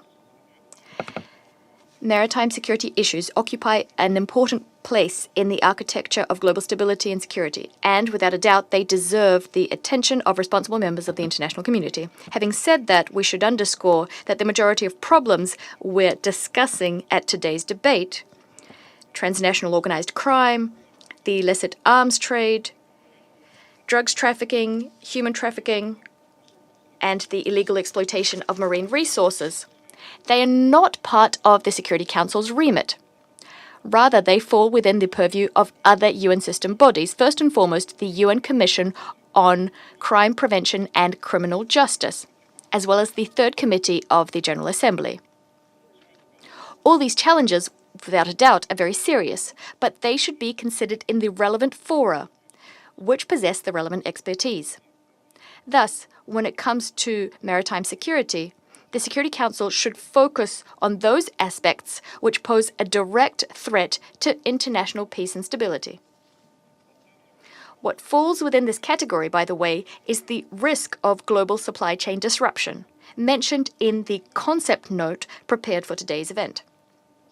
We note that of late, we've seen an increased number of actions aimed at creating artificial impediments and threats to maritime trade. The stability of this trade is important for all countries. For small island states and for coastal developing countries, in particular, it is a matter of survival. The actions I mentioned build upon the so-called unilateral coercive measures. Western states, and especially EU member states' favorite way of imposing on others their own political paradigms and preferences, which are at times rather exotic. UCMs are a priori illegal. Their use contravenes international law. Hence, Western countries' attempts to justify their illegal actions at sea by referring to the UCMs they themselves introduced is at odds with a maxim that dates back to the times of Roman law. No party can take undue advantage of its own wrongdoing. References to supposed attempts to circumvent UCMs are used to label some vessels as belonging to the so-called shadow fleet. This term isn't internationally recognized, nor is there any transparent international mechanism underpinning it. Actions against civilian vessels at sea are flagrant and unprecedented. They're comparable, perhaps, to piracy, the difference being that it's NATO countries that are trying on the role of Baltic Sea pirates for size. The internet was recently awash with images of Estonian patrol vessels trying to seize by force a tanker sailing in international waters. The captain of the vessel was given an ultimatum: change course and sail into Estonian territorial waters. 2 attempts were made by an assault team to board the tanker from a helicopter. When they failed to do so, an Estonian Navy craft literally tried to ram the tanker. All this was done on the pretext, a pretext which is underpinned by no international legal grounds, the pretext of combating the shadow fleet. This is not the first such instance. There were others as well.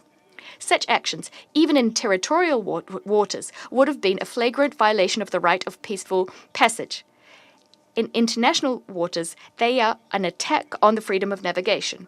These are fundamental norms of customary international law codified in the UN Convention on the Law of the Sea, dating back to 1982. The inviolability of these norms, as well as of the principle of flag state exclusivity, has ensured the stability and predictability of the international maritime trade system.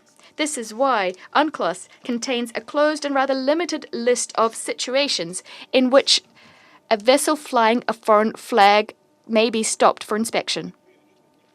You won't find neither in the list nor in the Convention as a whole, a single mention of the so-called shadow fleet. We'd therefore like to remind you, and remind the newly minted Baltic pirates and their EU cheerleaders, that stopping a vessel on any other grounds not listed in the Convention is by definition a grave attack on the freedom of navigation and the right of peaceful passage or transit passage.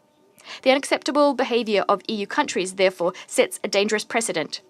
Were other states to follow in their footsteps, global supply chains would be disrupted and maritime trade would simply grind to a halt.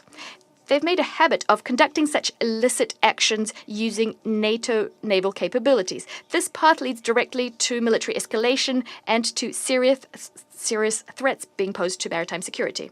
President, another example of Western states' actions to undermine maritime security is the terrorist attack committed against 2 Nord Stream gas pipelines in September of 2022. This was in the Baltic Sea. This crime was committed in Danish and Swedish exclusive economic zones, outside any armed conflict zone. These attacks had the most serious environmental and environmental consequences, as well as consequences for energy and freedom of shipping. Despite the fact that since the Nord Stream pipeline terrorist attacks, almost 3 years have elapsed, those who organized it and executed these attacks have neither been identified nor held accountable. The Russian Federation has on many occasions raised this issue at the Security Council. We've proposed crafting a product which would have set an unambiguous signal about the need to conduct a comprehensive investigation into what happened with the participation of all interested parties. And yet all of our initiatives were blocked by Western members of the Council on every occasion. Meanwhile, Germany, Denmark and Sweden deliberately cut us off from the investigation. The conclusion that was drawn by the so-called investigators is that the gas pipelines were, in fact, blown up after all. This is the real cost of Western delegations' statements today about their supposed concern about maritime security. We believe that it is your actions which pose a direct threat to maritime security, as well as inaction on accountability for specific crimes targeting cross-border undersea infrastructure. I thank you. I thank the representative of the Russian Federation, and I would now like to give the floor to the representative of Somalia. Thank you, Mr. President. Let me begin by expressing our sincere appreciation to the Greek presidency for convening this important and timely discussion. We will also extend a warm welcome to the Secretary General Antonio Guterres and thank him for his comprehensive briefings. We also want to thank Mr. Avlos and Professor Bueger for their briefings. Mr. President, for Somalia and for Africa as a whole, the security and sustainable management of our maritime domain are matters of deep significance. Our waters are essential not only for the economic well-being of our people, but also for the regional integration and maintenance of international peace and security. Yet, as a coastal state, we continue to face an evolving array of risks, including illegal, unreported, and unregulated fishing. IUU fishing not only depletes our marine resources, but it also causes severe degradation and lasting, sometimes irreversible damage to vital ocean ecosystems. These threats are transnational in nature and thus demand coordinated, cooperative response with affected nations at the center of the solution. Allow me to highlight 4 key priorities.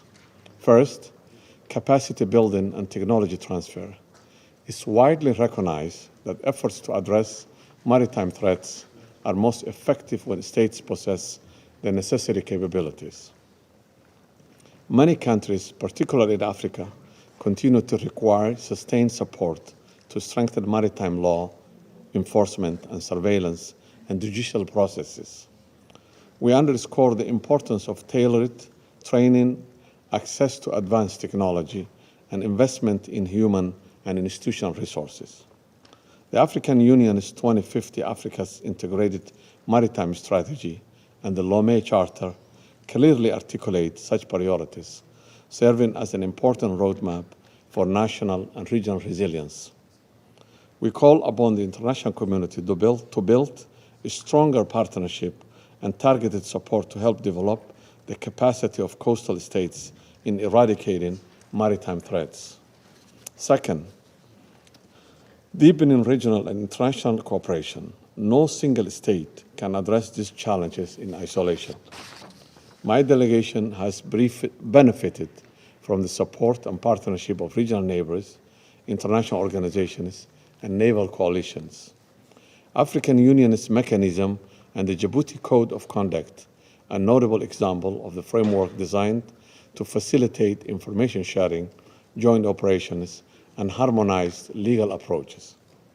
It's essential that such cooperation continue to be strengthened while fully respecting the sovereignty and the leadership of the coastal states at every step of the way. Third, we believe effective maritime security requires a coordinated approach that addresses the root causes. It's important to recognize that maritime security is closely linked to the sustainable development on land. Poverty, unemployment, and lack of opportunity often drive individuals toward criminal activities at sea. A holistic approach that addresses the root causes must acknowledge the disappropriate impact of maritime crimes on vulnerable coastal communities and developing nations and help them address the systematic issues that allow them to persist, including eradicating of IUU fishing, illegal, unreported, and unregulated fishing. The African Union's Blue Economy Initiative, which aims to foster sustainable livelihood and responsible stewardship of marine resources, represent a critical avenue for addressing the underlying drivers of maritime insecurity. We encourage greater international support for these initiatives, which are vital for ensuring long-term stability. Fourth, upholding the international law. The United Nations Convention on the Law of the Sea, UNCLOS, and other relevant instruments provide the legal foundation for a peaceful and a cooperative use of our oceans. Respect for these obligations and the sovereignty and territorial integrity of coastal states is essential for building trust and ensuring effective cooperation. Somalia attaches great importance to the full and effective implementation of these frameworks and encourages continued international assistance for littoral states working to develop and align national legislation accordingly. To conclude, Mr. President, my delegation reaffirms its commitment to working constructively with the Council members and the wider international community to realize the vision of the seas that are safe, secure, and prosperous and governed by the law of all. I thank you. I thank the representative of Somalia for the statement, and I would now like to give the floor to the representative of France. Thank you, Mr. President. I would like to thank Greece for having taken the initiative to organize this meeting on maritime security. And, of course, I welcome you, Prime Minister of Greece, Mr. Kyriakos Mitsotakis, as well as Mr. Petritis. I'd like to thank the Secretary-General for his statement, as well as Madam Travalos and Mr. Buga for their own briefings. Firstly, the security of maritime areas involves, above all, respect for international law. The United Nations Convention on the Law of the Sea defines the legal framework covering all maritime activities. France reiterates its attachment to the freedom of navigation in respect for our international obligations. Without respect for common norms, the seas and oceans will simply become a theatre of permanent confrontation. The Security Council has responsibility to ensure that there is respect for the law of the sea and ensure the peaceful settlement of disputes in accordance with Article 36 of the UN Charter. France reiterates its support for the International Maritime Organization, which plays an essential role in establishing high common standards in the area of maritime security and also for the prevention of pollution at sea. France recalls our European commitment to the application of international law and norms and to assess maritime situations as part of the EU strategy adopted under the Greek presidency of the EU. However, secondly, the maritime space is the theatre of transnational threats to which we have to provide a collective and coordinated response. The hindrances to freedom of navigation constitute a serious security threat. Off the coast of Yemen, the Houthis, supported by Iran, must stop their destabilizing activities and their violations of the arms embargo. In Resolution 2722 of 2024, this Council recalled the right that member states have, in accordance with international law, to defend their ships against these attacks. Criminal groups violate maritime security in order to get involved in other trafficking activities, particularly trafficking in migrants, as we see in the Mediterranean, and trafficking in drugs, particularly between Latin America and Europe. Illicit transshipment is used in order to circumvent sanctions regimes put in place by the Council in order to combat the proliferation of weapons of mass destruction. The Security Council must remain vigilant in the face of the violations of these resolutions, and states must strengthen their efforts to surveil maritime traffic in order to respond to this threat as well as phantom fleets. Thirdly, France is committed to fighting maritime insecurity in a number of regions in the world. In the Gulf of Guinea, France supports our African partners in cooperation in the assessment of maritime situations and maritime security activities, and in efforts to combat illicit activities as part of the Yaoundé architecture. We support the region through European initiatives, in particular through the coordinated maritime presence in the area in the Gulf of Guinea, and we are involved on a national level through Operation Corimbe. This effort to protect the oceans is also carried out in the northwest of the Indian Ocean. France continues our strictly defensive action within the European Union operations, be that UNAV4 and Aspides, to ensure freedom of navigation off the coast of Yemen, and in Atalanta to combat piracy in the Gulf of Aden. In the Mediterranean, Operation Irini, we are involved in Operation Irini in the operational implementation of the arms embargo off the coast of Libya, combating trafficking of all kinds. Respect for the freedom of navigation is essential in all seas and oceans. In the Black Sea, it is necessary for food security and the global supply chains. Since the launching of the Russian aggression against Ukraine in February of 2022, France has supported efforts aimed at guaranteeing protection of merchant shipping and the export of grain through the Black Sea. In Asia, France remains concerned at the situation in the South China Sea, where freedoms of the high seas cannot be called into question. We are opposed to any recourse to the use of force or coercion, and we call for a peaceful settlement of any disputes. Fourth point, maritime security also goes hand in hand with the protection of the marine environment, the fight against pollution and climate change. France has assumed its responsibilities for the protection of the ocean and the sustainable management of resources. It's in this spirit that we decided together with Costa Rica to host in Nice next June the United Nations Oceans Conference.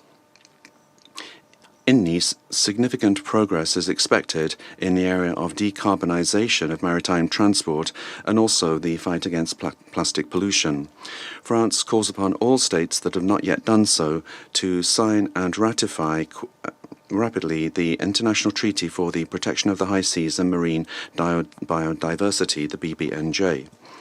France is concerned by recent requests for the issuance outside the framework of the International Seabed Authority of operating licenses for the extraction of mineral resources on the high seas. This would constitute a violation of international law, particularly the principle that these resources belong to the common heritage of humanity. In the face of these challenges, we need collective, resolute and coherent action to strengthen maritime security and protect our maritime spaces. Thank you. And now, I thank you for your statement. representative of Slovenia. Thank you very much. Thank you very much, Mr. President. And we are thanking Greece for organizing today's debate.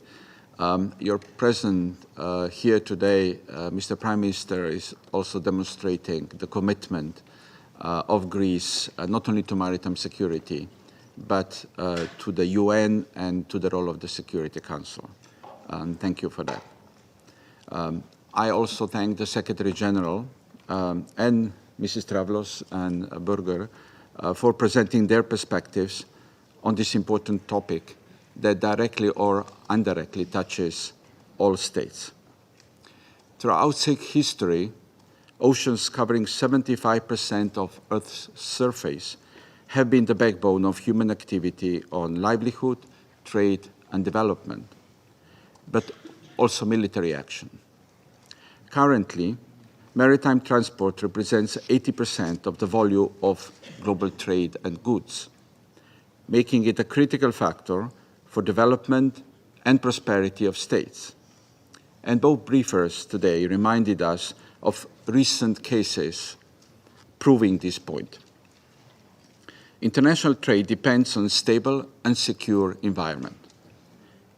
That makes maritime security our common interest and concern. While we may name the seas and oceans differently, they are all one body of water, making cooperation among states crucial. And in this context, I would like to make 3 points.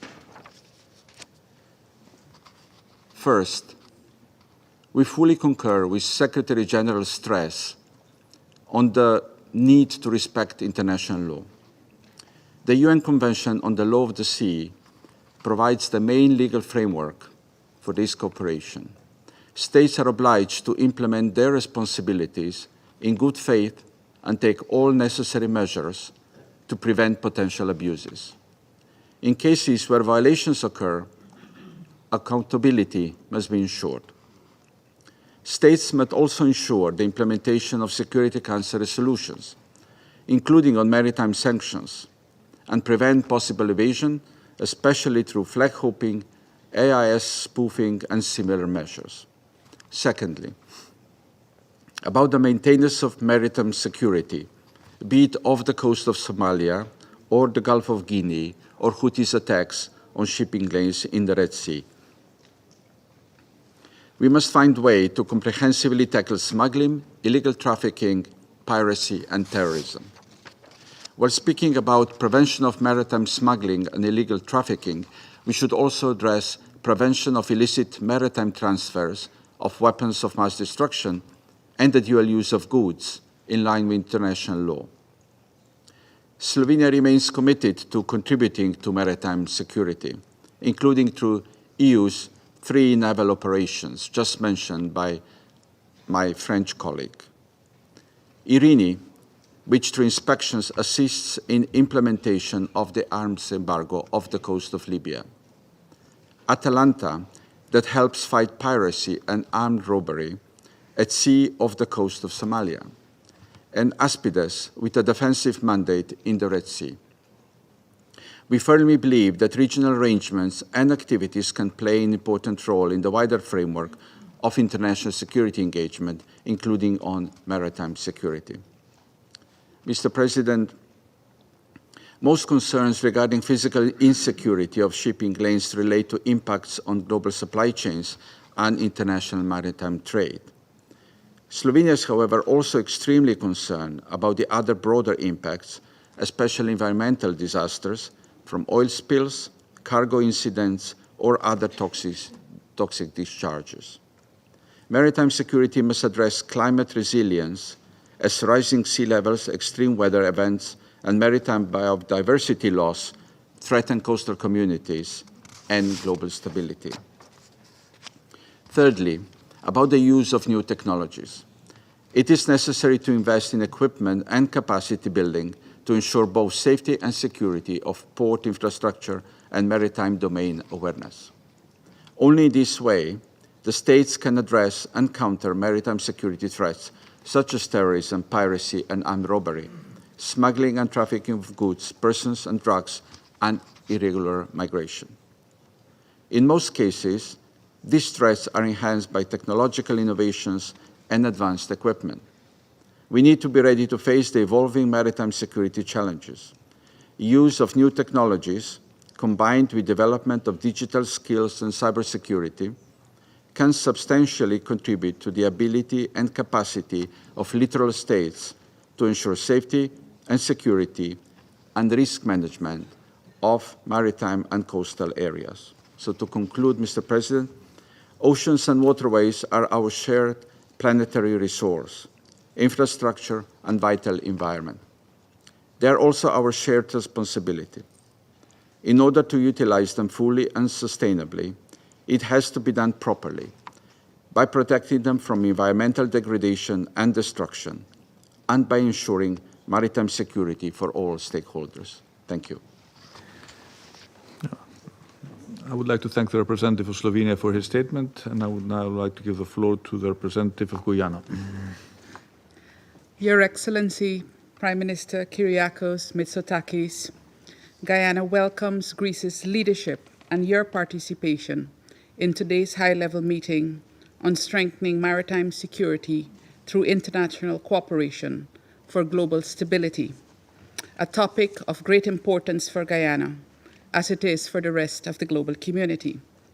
We also thank Secretary General Guterres for his insightful remarks, and Mrs. Melina Travalos and Professor Christian Breger for their briefings. Mr. President, global cooperation is not just a desirable option, but a necessity when it comes to maritime security. Just using one metric, the fact that over 80% of the volume of all global trade in goods is carried by sea makes such cooperation indispensable for global stability. Together, the global community must be able to adequately respond to traditional and evolving challenges in the maritime domain. These include piracy, illegal, unreported, and unregulated fishing, cybersecurity threats, threats against offshore installations, violations of established maritime boundaries, transboundary crimes, the protection and preservation of the marine environment, and the impacts of climate change. Protecting ports and related infrastructure is also a critical part of a holistic approach to maritime security, one that will guarantee the level of protection needed to secure vital global supply chains. Recent threats to maritime navigation have exposed the vulnerabilities of maritime global trade routes and caused widespread disruptions to global trade and supply chains. The implications for national security were also acutely felt in many countries, thereby underscoring the urgent need for enhanced maritime security. From attacks on merchant and commercial vessels in the Red Sea to the conflict in Ukraine and its impact on shipping routes in the Black Sea, the disruptions to global shipping in the past 3 years have had far-reaching consequences, including on global food and energy security. For example, the attacks in the Red Sea resulted in increased transit times and shipping costs as shipping lines rerouted trade around the Cape of Good Hope.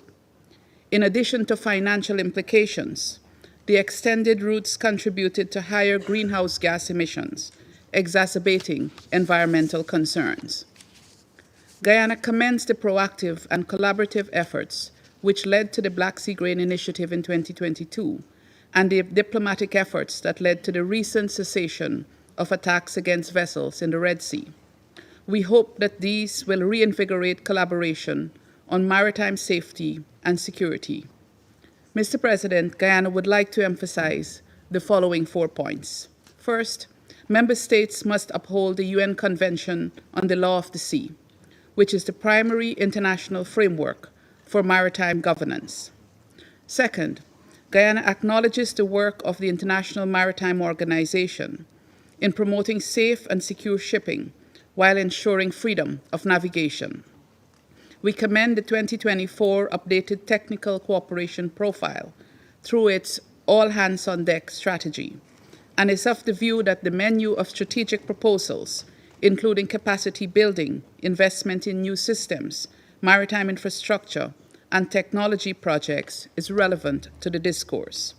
Third, in several parts of the world, geopolitical friction and conflicts are shaping how states and non-state actors utilize maritime spaces for power projection and influence.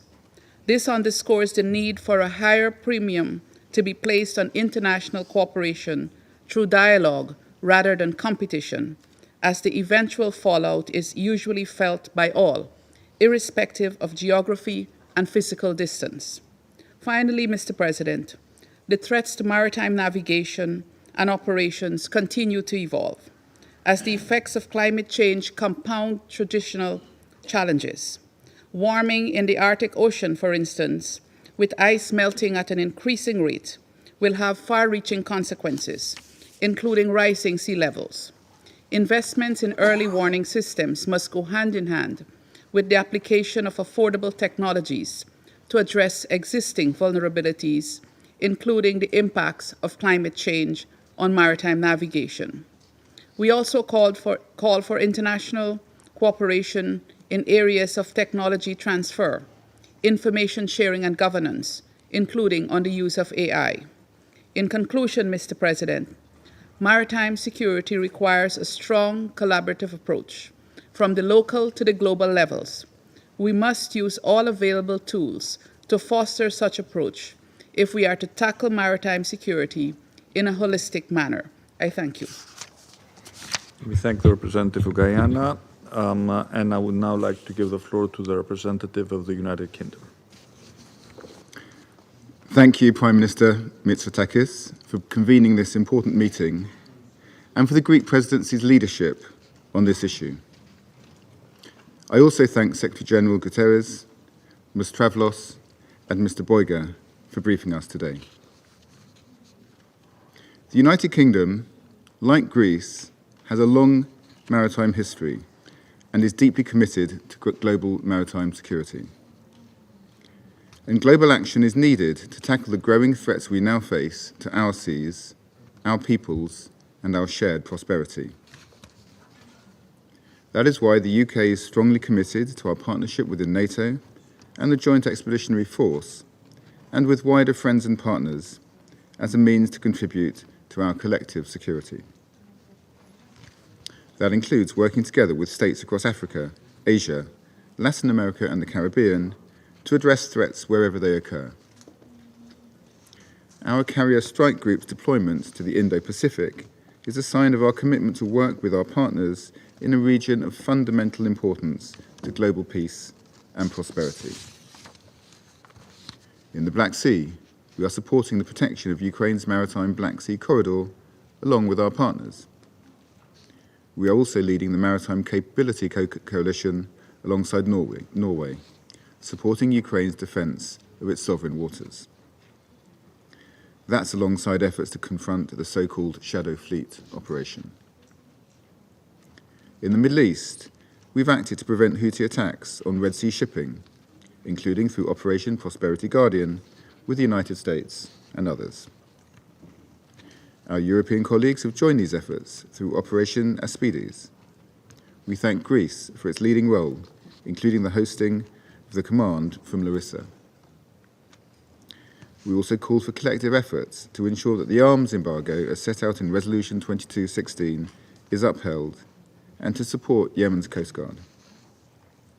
We equally need to ensure the implementation of the arms embargo off the coast of Libya, and we call for the renewal of the mandate this month for Operation Irini. More broadly, our partnership with Greece is an example of how cooperation can protect our countries from maritime threats, including illegal migration and drug smuggling. Alongside this, we are delivering legal changes at home to tackle people smuggling rings and starve them of income.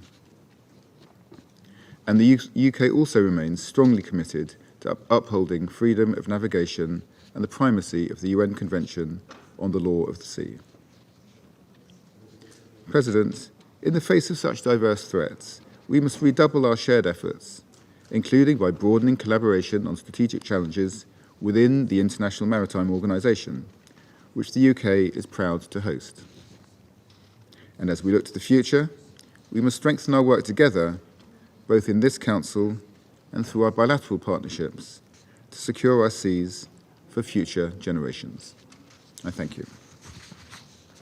I thank the representative of the United Kingdom for the statement, and I now give the floor to the representative of the Republic of Korea. Thank you, Mr. President.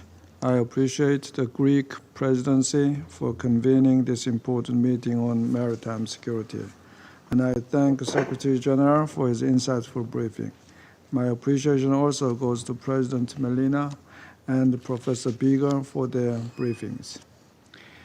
As a peninsula nation with a profound interest in maritime security, the Republic of Korea welcomes this timely open debate. From attacks on commercial vessels in the Red Sea to enduring piracy in the Gulf of Guinea and off the coast of Somalia, maritime threats call for a more coordinated response. Central to such a response is the consistent upholding of UNCLOS, which provides a rules-based governance. Underscoring the critical need to defend its core principles, including the freedom of navigation, let me highlight the following three key areas where the Security Council's role is essential. First, we must enhance collective responses to transnational maritime crimes. From the Caribbean, where maritime borders are exploited for drug and arms trafficking, to the Mediterranean, where criminal networks persist in using coastal routes for smuggling and exploitation, transnational maritime crimes pose serious threats to regional stability and security, which no single state can address alone. For our part, Korea has actively engaged in a range of initiatives aimed at countering such crimes, including the contact group on piracy off the coast of Somalia and the regional cooperation on combating piracy and armed robbery against ships in Asia. We call upon all member states to contribute their capabilities and resources to these crucial collective efforts. Second, the duty to protect civilian vessels and the seafarers must be met at all times. As clearly demonstrated by recent Houthi attacks on commercial vessels in the Red Sea, merchant ships remain vulnerable to a range of threats. These include armed conflict, cyber interference like GPS jamming, and unlawful seizures. And with shipping traffic in the Red Sea reportedly down by 50% since 2023, it is evident that such assaults jeopardize not only the lives of seafarers, but global trade and economic security as well. Likewise, North Korea's missile launches, conducted without prior notice or sufficient navigational warnings, endanger the safety of civilian vessels in the region.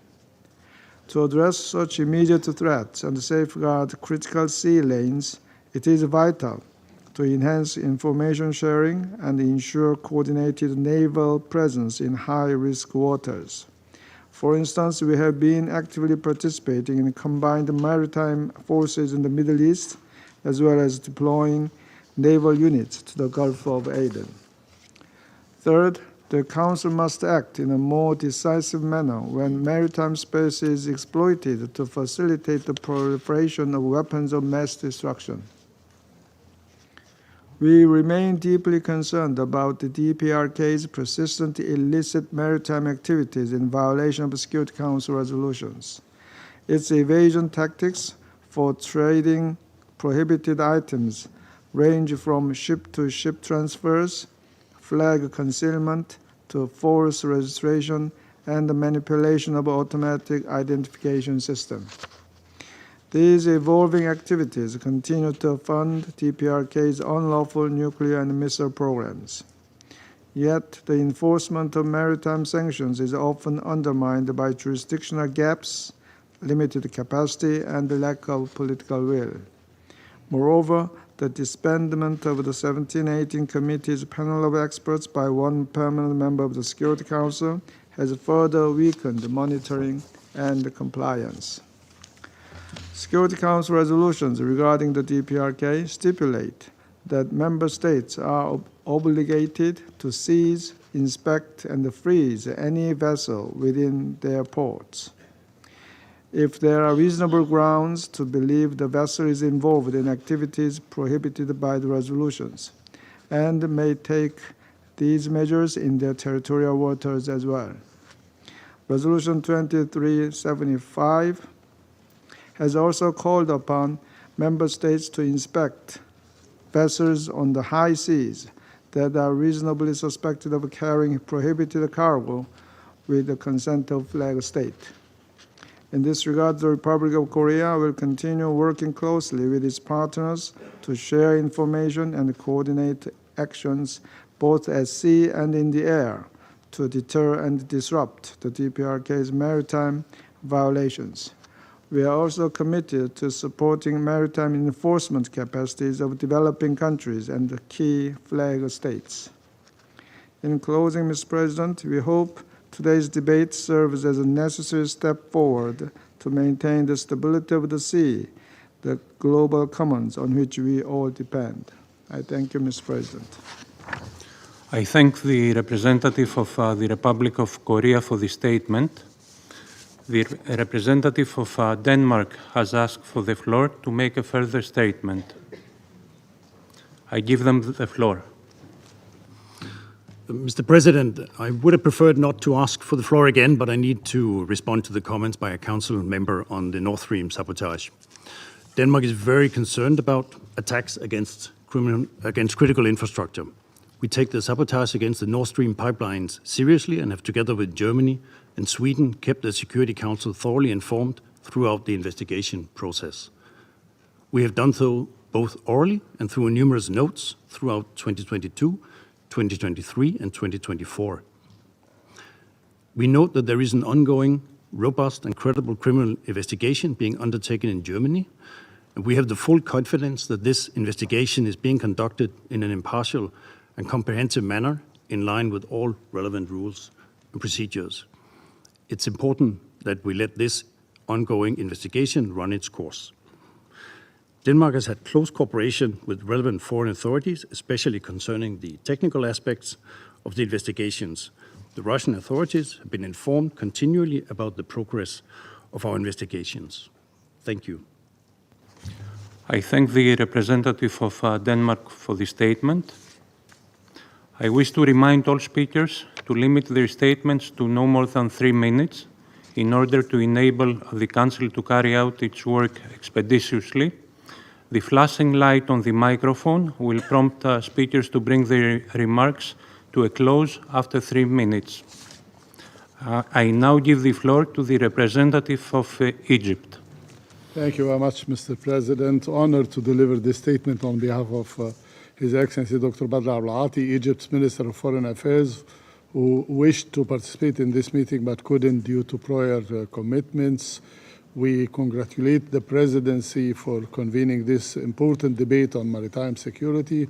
I also thank the SG and all the briefers for their insightful updates. Mr. President, today's debate comes at a time of unprecedented strains on the global maritime domain. Strains that underscore the extent to which maritime security has become inseparable from regional crises, geopolitical tensions, and unresolved conflicts. It is a reminder that oceans and sea lanes that bind our world together are also susceptible to divisions that afflict us on land. Nowhere is this more evident than in the Red Sea, which has in recent months become a theater for threats against freedom of navigation and commerce.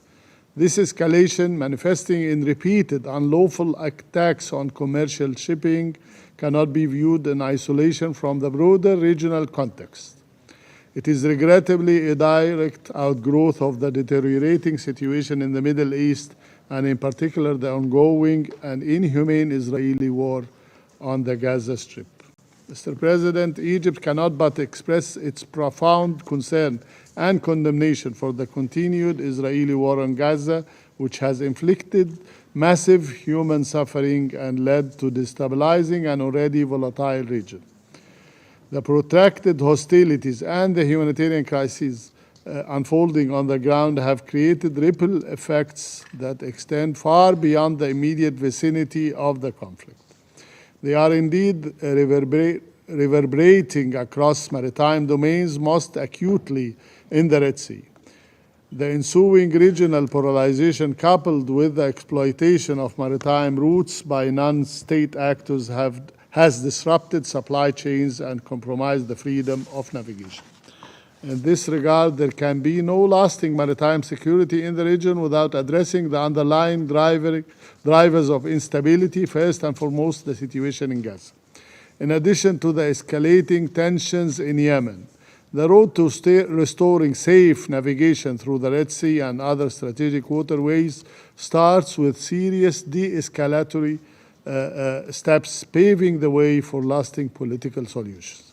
In this regard, Egypt welcomes the ceasefire agreement reached between the United States and the Houthis after the commendable efforts of the Sultanate of Oman.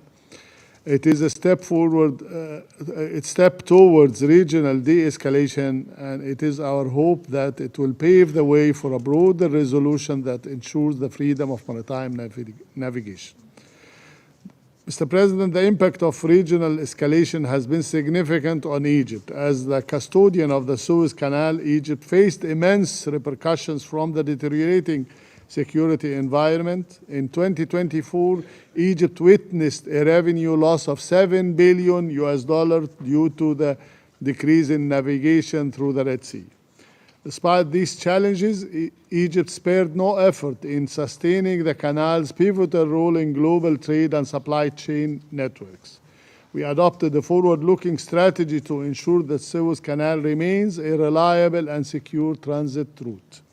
Egypt accelerated investment in the Suez Canal economic zone, transforming it into a globally competitive hub for logistics, advanced manufacturing, and green industries. We remain committed to maintaining the security and efficiency of the canal, and we took positive note of the international support aimed at safeguarding this vital passage. We also reaffirmed that any initiatives related to maritime security and development in the Red Sea must be designed in close consultation with the Red Sea littoral states, who are best positioned to understand the dynamics of the region. We are equally concerned about reports of growing cooperation between armed non-state actors in the region, including the smuggling of arms, which further undermines maritime security. These illicit networks must be addressed through enhanced regional cooperation and monitoring mechanisms and upholding relevant Security Council resolutions. Egypt underscores the importance of adopting a comprehensive approach to maritime security, one that embraces cooperation, capacity building, and institutional resilience. We encourage cooperation between states, developing early warning mechanisms and collaboration between the public and private sectors in the maritime domain. We call upon the Security Council to remain seized of evolving threats to maritime security, including cyber attacks, the proliferation of advanced weaponry, and the risks posed by non-state actors. The international legal framework, particularly UNCLOS, remains very relevant to alleviating tensions. In conclusion, Egypt reaffirms its commitment to upholding maritime security as an essential pillar of international peace. We will continue playing our part as the guardian of the Suez Canal and as a responsible member of the international community in promoting cooperation, stability, and the safe passage in our region and beyond. I do thank you, Mr. President. I thank the representative of Egypt for the statement. I now give the floor to the representative of Thailand. Mr. President, my delegation would like to commend Greece for convening this very timely and important debate, and to express our thanks to Secretary General Guterres for his insights. Maritime security is not only a matter of strategic interest, but a matter of shared responsibility for humanity. Today, Thailand wishes to highlight the following key points. First, to enhance maritime security and stability, we must respect international law, including, of course, the 1982 UN Convention on the Law of the Sea, which serves as the legal framework governing all activities in the oceans and seas.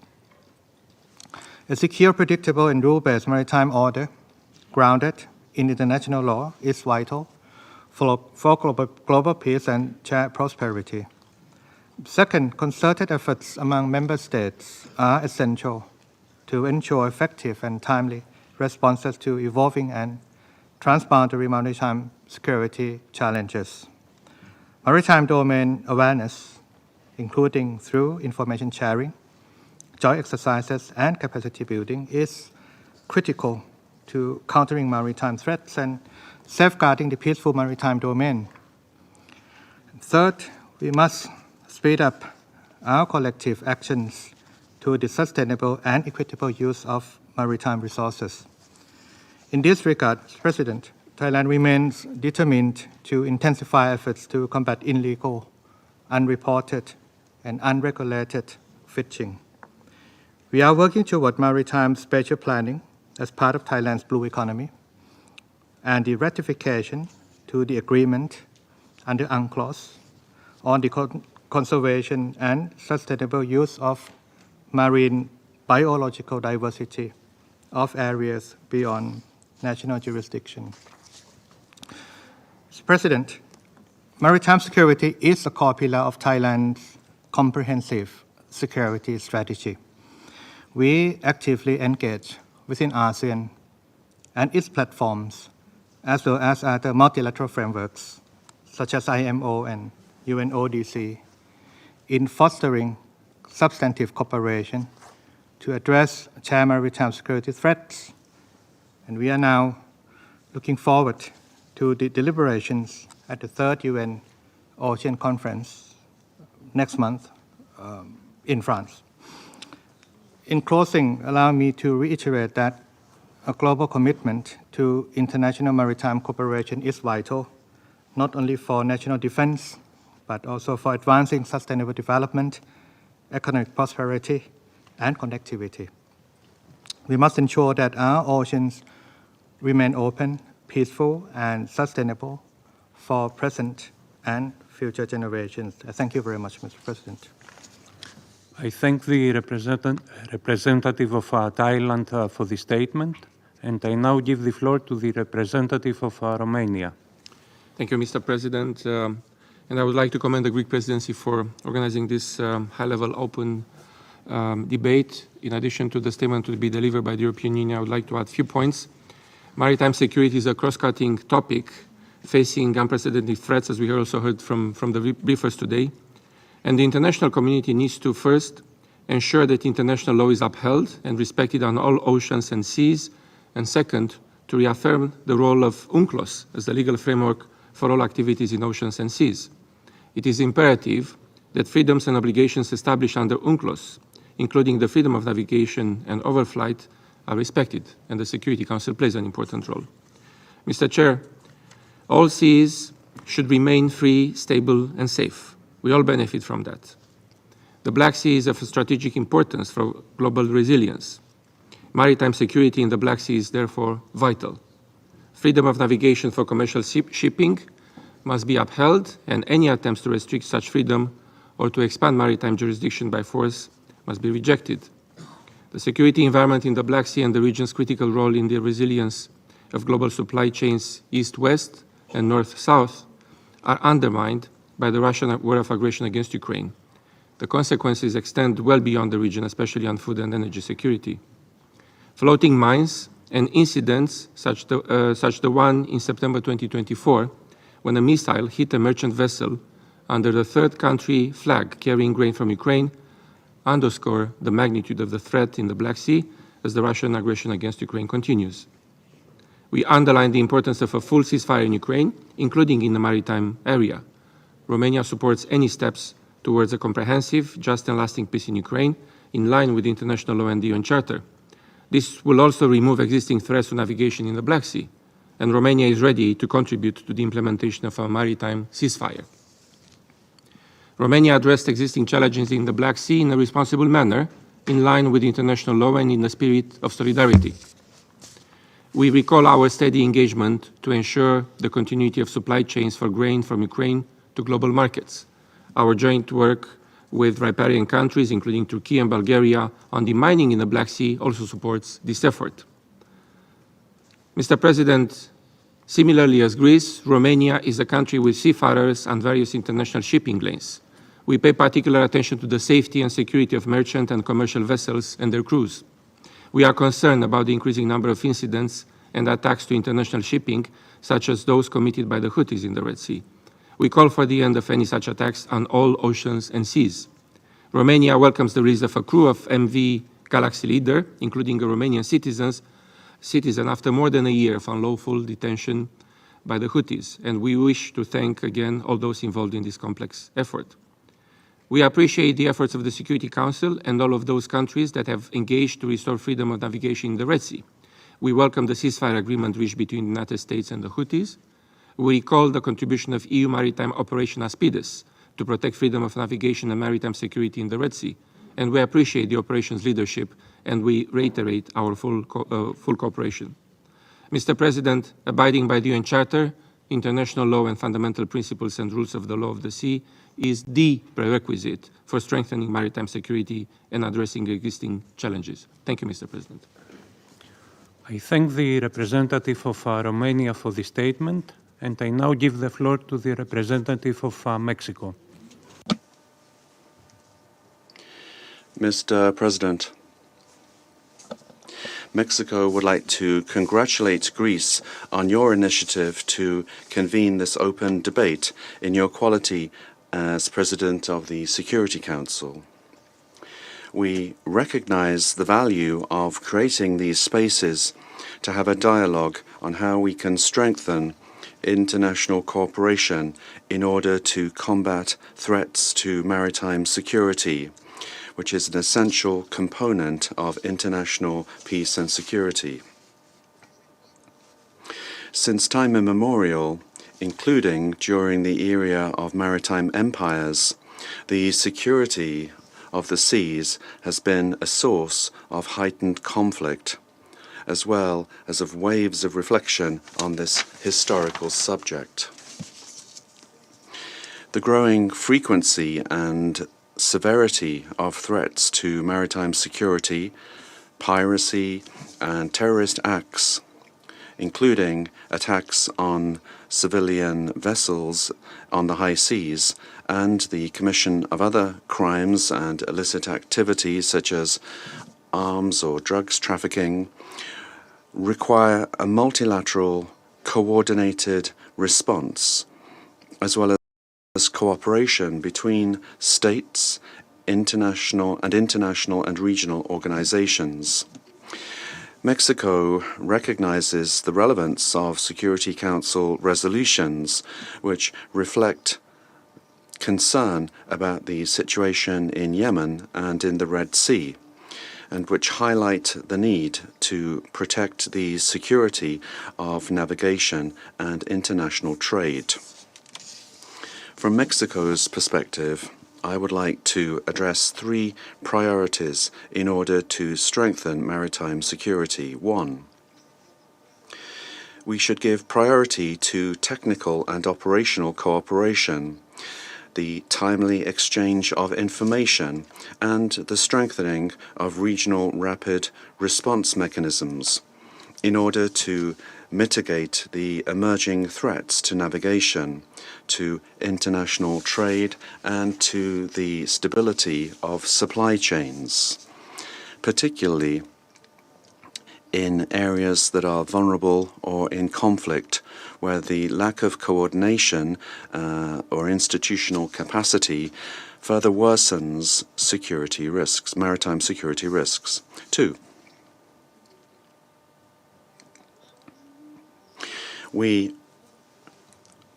endorse the calls for compliance with and implementation of the arms embargoes imposed by this Council.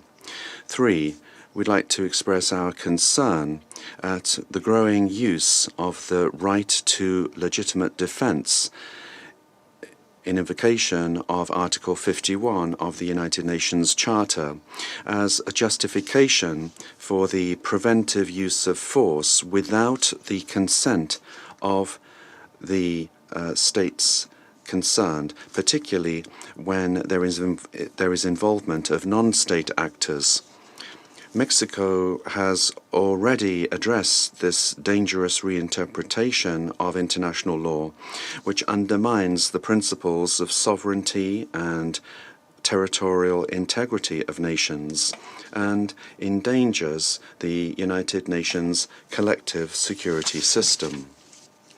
In any event, the difficulties encountered in various parts of the world in maintaining security do not justify or call for recourse to the unilateral use of force on the part of another state.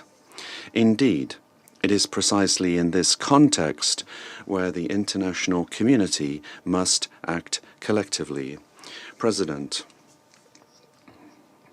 we agree that the maintenance of maritime security is fundamental in order to guarantee the stability of global supply chains and global economic development.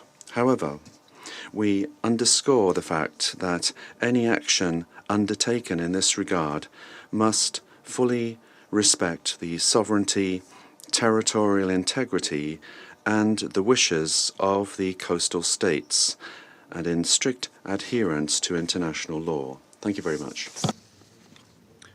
I thank the representative of Mexico for the statement. I now give the floor to the representative of Spain. President, Spain would like to thank the Greek presidency for organizing this open debate that allows us to reflect on the relevance of international cooperation for the strengthening of maritime security. The maritime area is a global space, and it's important for our present and future. More than 80% of international trade goes across the seas, and 99% of digital global traffic goes through submarine cables. The sea connects societies and supports economies and regulates the global climate. The oceans are a source of very valuable natural resources and ecosystems, but also the marine area provides a strategic versatility that makes it key to international security. It's also subject to global changes. We're seeing a rise of competition between powers, the growth of maritime trade, the development of artificial intelligence, non-crewed vessels, and the appearance of hybrid threats where it's difficult to determine who's responsible. This requires new forms of vigilance and cooperation. Spain is a particularly maritime country. We have a salvage area of 1.5 million square kilometers. 90% of our imports and 60% of our exports arrive by sea. The Straits of Gibraltar see 100,000 vessels going through it per year.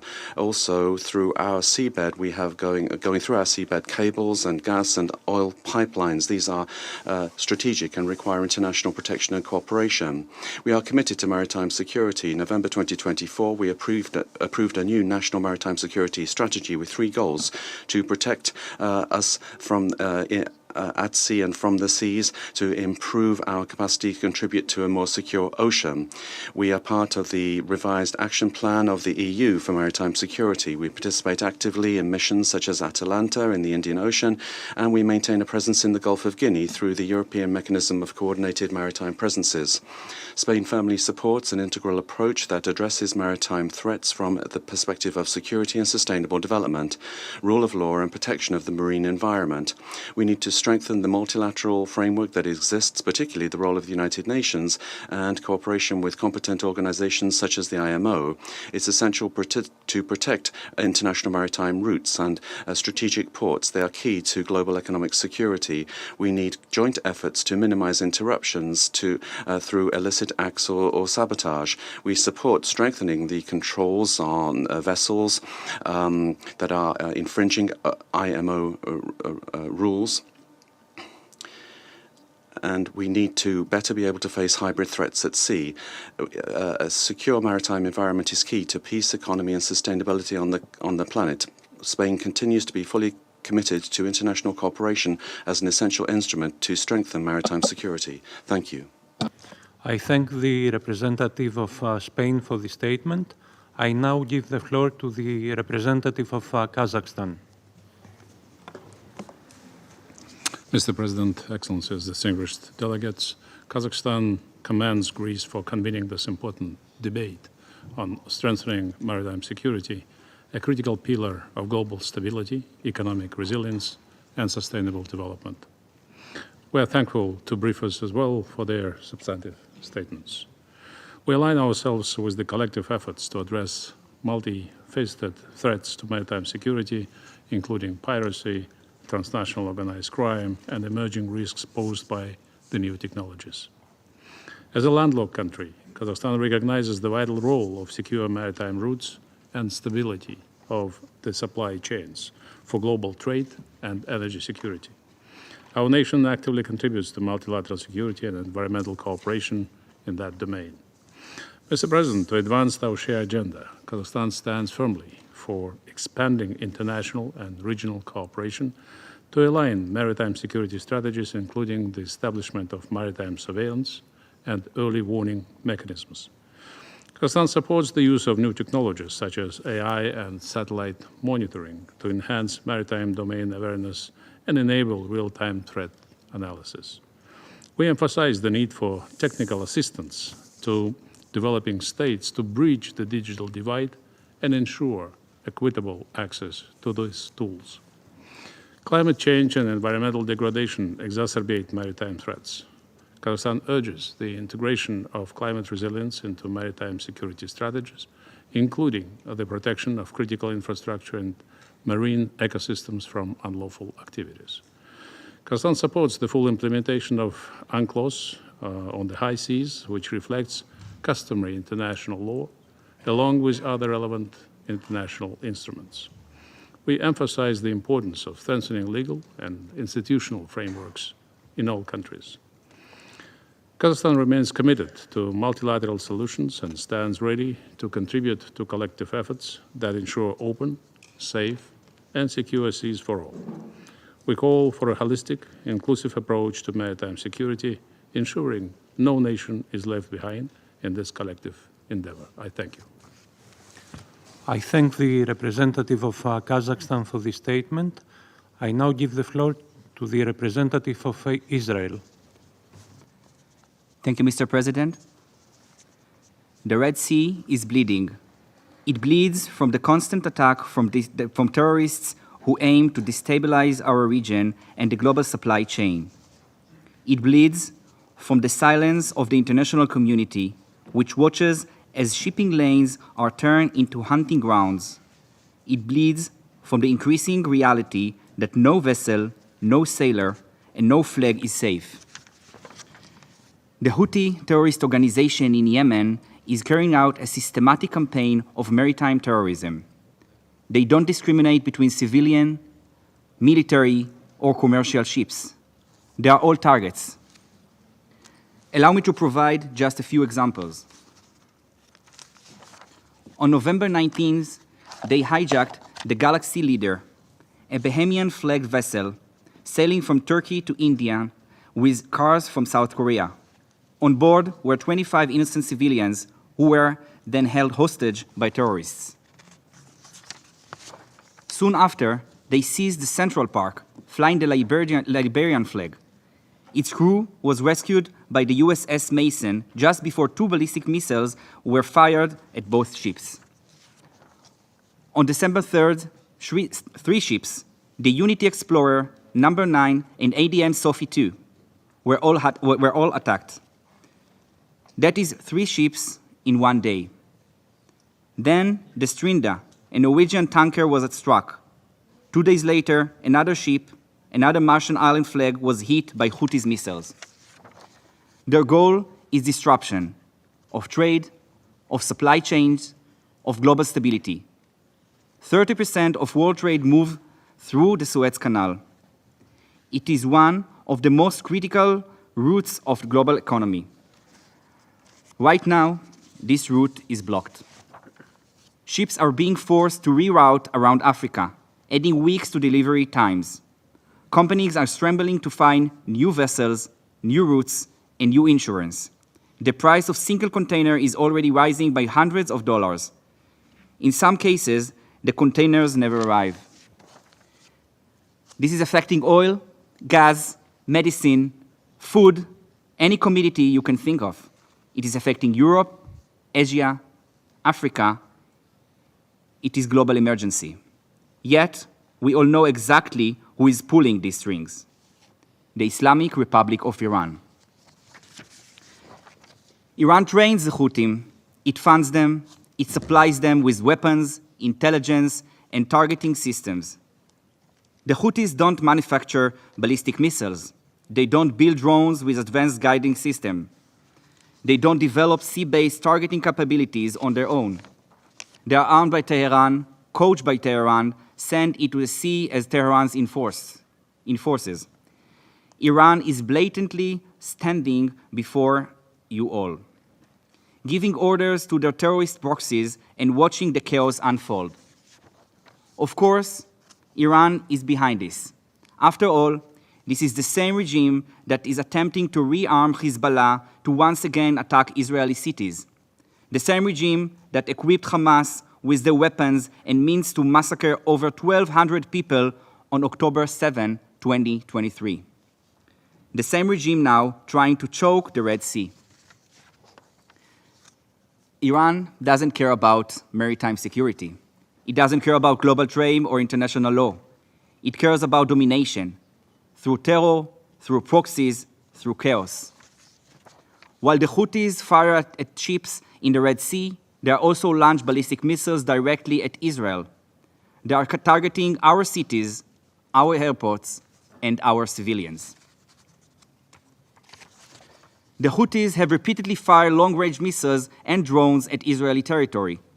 Some have been intercepted, and some have landed, but all were intended to kill. But we have no illusions about this threat. It is Iran who are using the Houthis as another front in its war against Israel. Iran is working day and night to destabilize every front, surround its enemies, and degrade the region. They dare the world to respond, but so far, there has barely been a whisper from the most. This is state-backed terrorism, orchestrated with a clear intent, but the Security Council remains cautious. Even as oil prices rise, even as supply chains buckle, even as more civilian crews are forced to flee incoming fire.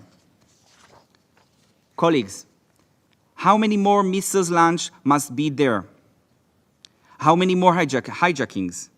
How many more warnings before acts? Israel will continue to defend its civilians against the Houthis missiles and Iranian aggression. We will continue to work with our allies to safeguard freedom of navigation. But colleagues, the Red Sea is bleeding, and it's time the world stop pretending it doesn't see the blood. I thank you, Mr. President. I thank the representative of Israel for the statement. I now give the floor to His Excellency Mr. Stavros Lambrinidis, Head of the Delegation of the European Union to the United Nations. Thank you, Mr. President. I have the honor to speak on behalf of the European Union and its member states. The candidate countries North Macedonia, Montenegro, Serbia, Albania, Ukraine, the Republic of Moldova, Bosnia and Herzegovina, and Georgia align themselves with this statement. We thank the Greek presidency of the Council for convening this important meeting and the Secretary General and the briefers on their insights. In tribute to the Greek presidency, Mr. President, let me recall that the word oceans itself comes from the Greek word Okeanos. In the Iliad, one of the first pieces of European literature, Homer refers to the ocean as, quote, the river where all things are born, unquote. For centuries, oceans have been vital not only for life itself, but also for global economic development. Europe, with the world's second largest coastal territory, relies heavily on seaborne trade and maritime industries for its prosperity. In this context, we'll welcome the final text of the Third UN Ocean Conference political declaration that the President of the General Assembly has sent to the co-hosts, and we look forward to its adoption in Nice in a few weeks. Mr. President, the European Union is deeply committed to ensuring maritime security worldwide. To enhance maritime domain awareness and response capabilities, the EU, alongside its member states, is advancing technological initiatives such as unmanned platforms, sensors, and drones. In October 23, the EU adopted a revised maritime security strategy with an accompanying action plan to address various maritime security challenges, including hybrid and cyber threats. The overall aim is to strengthen collaboration between stakeholders across all sectors, civilian as well as military, both within the EU and globally. International law, dear colleagues, with the UN Charter at its core, must be upheld on land and at sea. The EU and its member states remain strongly committed to the United Nations Convention on the Law of the Sea, which sets out the universal and unified legal framework within which all activities in oceans and seas must be carried out. Its provisions reflect customary international law and are thus binding on all states, irrespective of whether they have acceded to the Convention or not. A recent example of the importance of freedom of navigation followed on the heels of Russia's full-scale invasion of Ukraine in 2022, blockading the Black Sea, one of the world's vital shipping corridors for food. In response, the UN's Black Sea Grain Initiative facilitated the safe export of nearly 33 million tons of grains and other foodstuffs from Ukraine, over half of which went to lower and middle-income countries, an exceptional example of the UN in action. Mr. President, international cooperation is key to the EU's maritime security efforts. Therefore, the EU has built strong partnerships, including through its support to regional maritime security architectures in Africa. One example is the Yaoundé architecture, which has been instrumental in improving maritime security in accordance with UN Security Council Resolution 2634. The EU currently conducts 3 naval operations. Operation Atalanta contributes to deterrence, prevention, and repression of acts of piracy and armed robbery in the West Indian Ocean. Operation Irini implements the arms embargo on Libya in accordance with UN Security Council Resolution 2292. And in the Red Sea region, where Houthi attacks have targeted international merchant and commercial vessels since October 23, Operation Aspides protects shipping in line with UN Security Council Resolution 2722. The EU also helps enhance maritime security through capacity building, including the EU Safe Seas Africa program, EU capacity building missions, and other initiatives. The EU also engages in capacity building for maritime domain awareness, which also highlights the first point that the Greek Prime Minister raised as important in his address this morning. One example is the EU-funded Critical Maritime Routes Indo-Pacific project, CRIMARIO, which provides an information-sharing platform to help coastal countries enhance maritime domain awareness across the region. Recent incidents of damage to submarine cables have shown the importance of protecting critical marine infrastructure. Such infrastructure is vital for the functioning of our societies, and appropriate preventative action must be taken in accordance with UNCLOS. In February 25, the European Commission and the High Representative presented an EU action plan on cable security to improve the protection of submarine cables. Mr. President, colleagues, in closing, the European Union looks forward to working with international partners on the protection of critical maritime infrastructure and in the wider field of maritime security. If oceans are indeed the river where all things are born, then we must protect them together. Thank you. I thank His Excellency Mr. Lambrinidis for this statement. There are still a number of speakers remaining on my list for this meeting. I intend, with the concurrence of members of the Council, to suspend the meeting until 3 p.m. This meeting is suspended.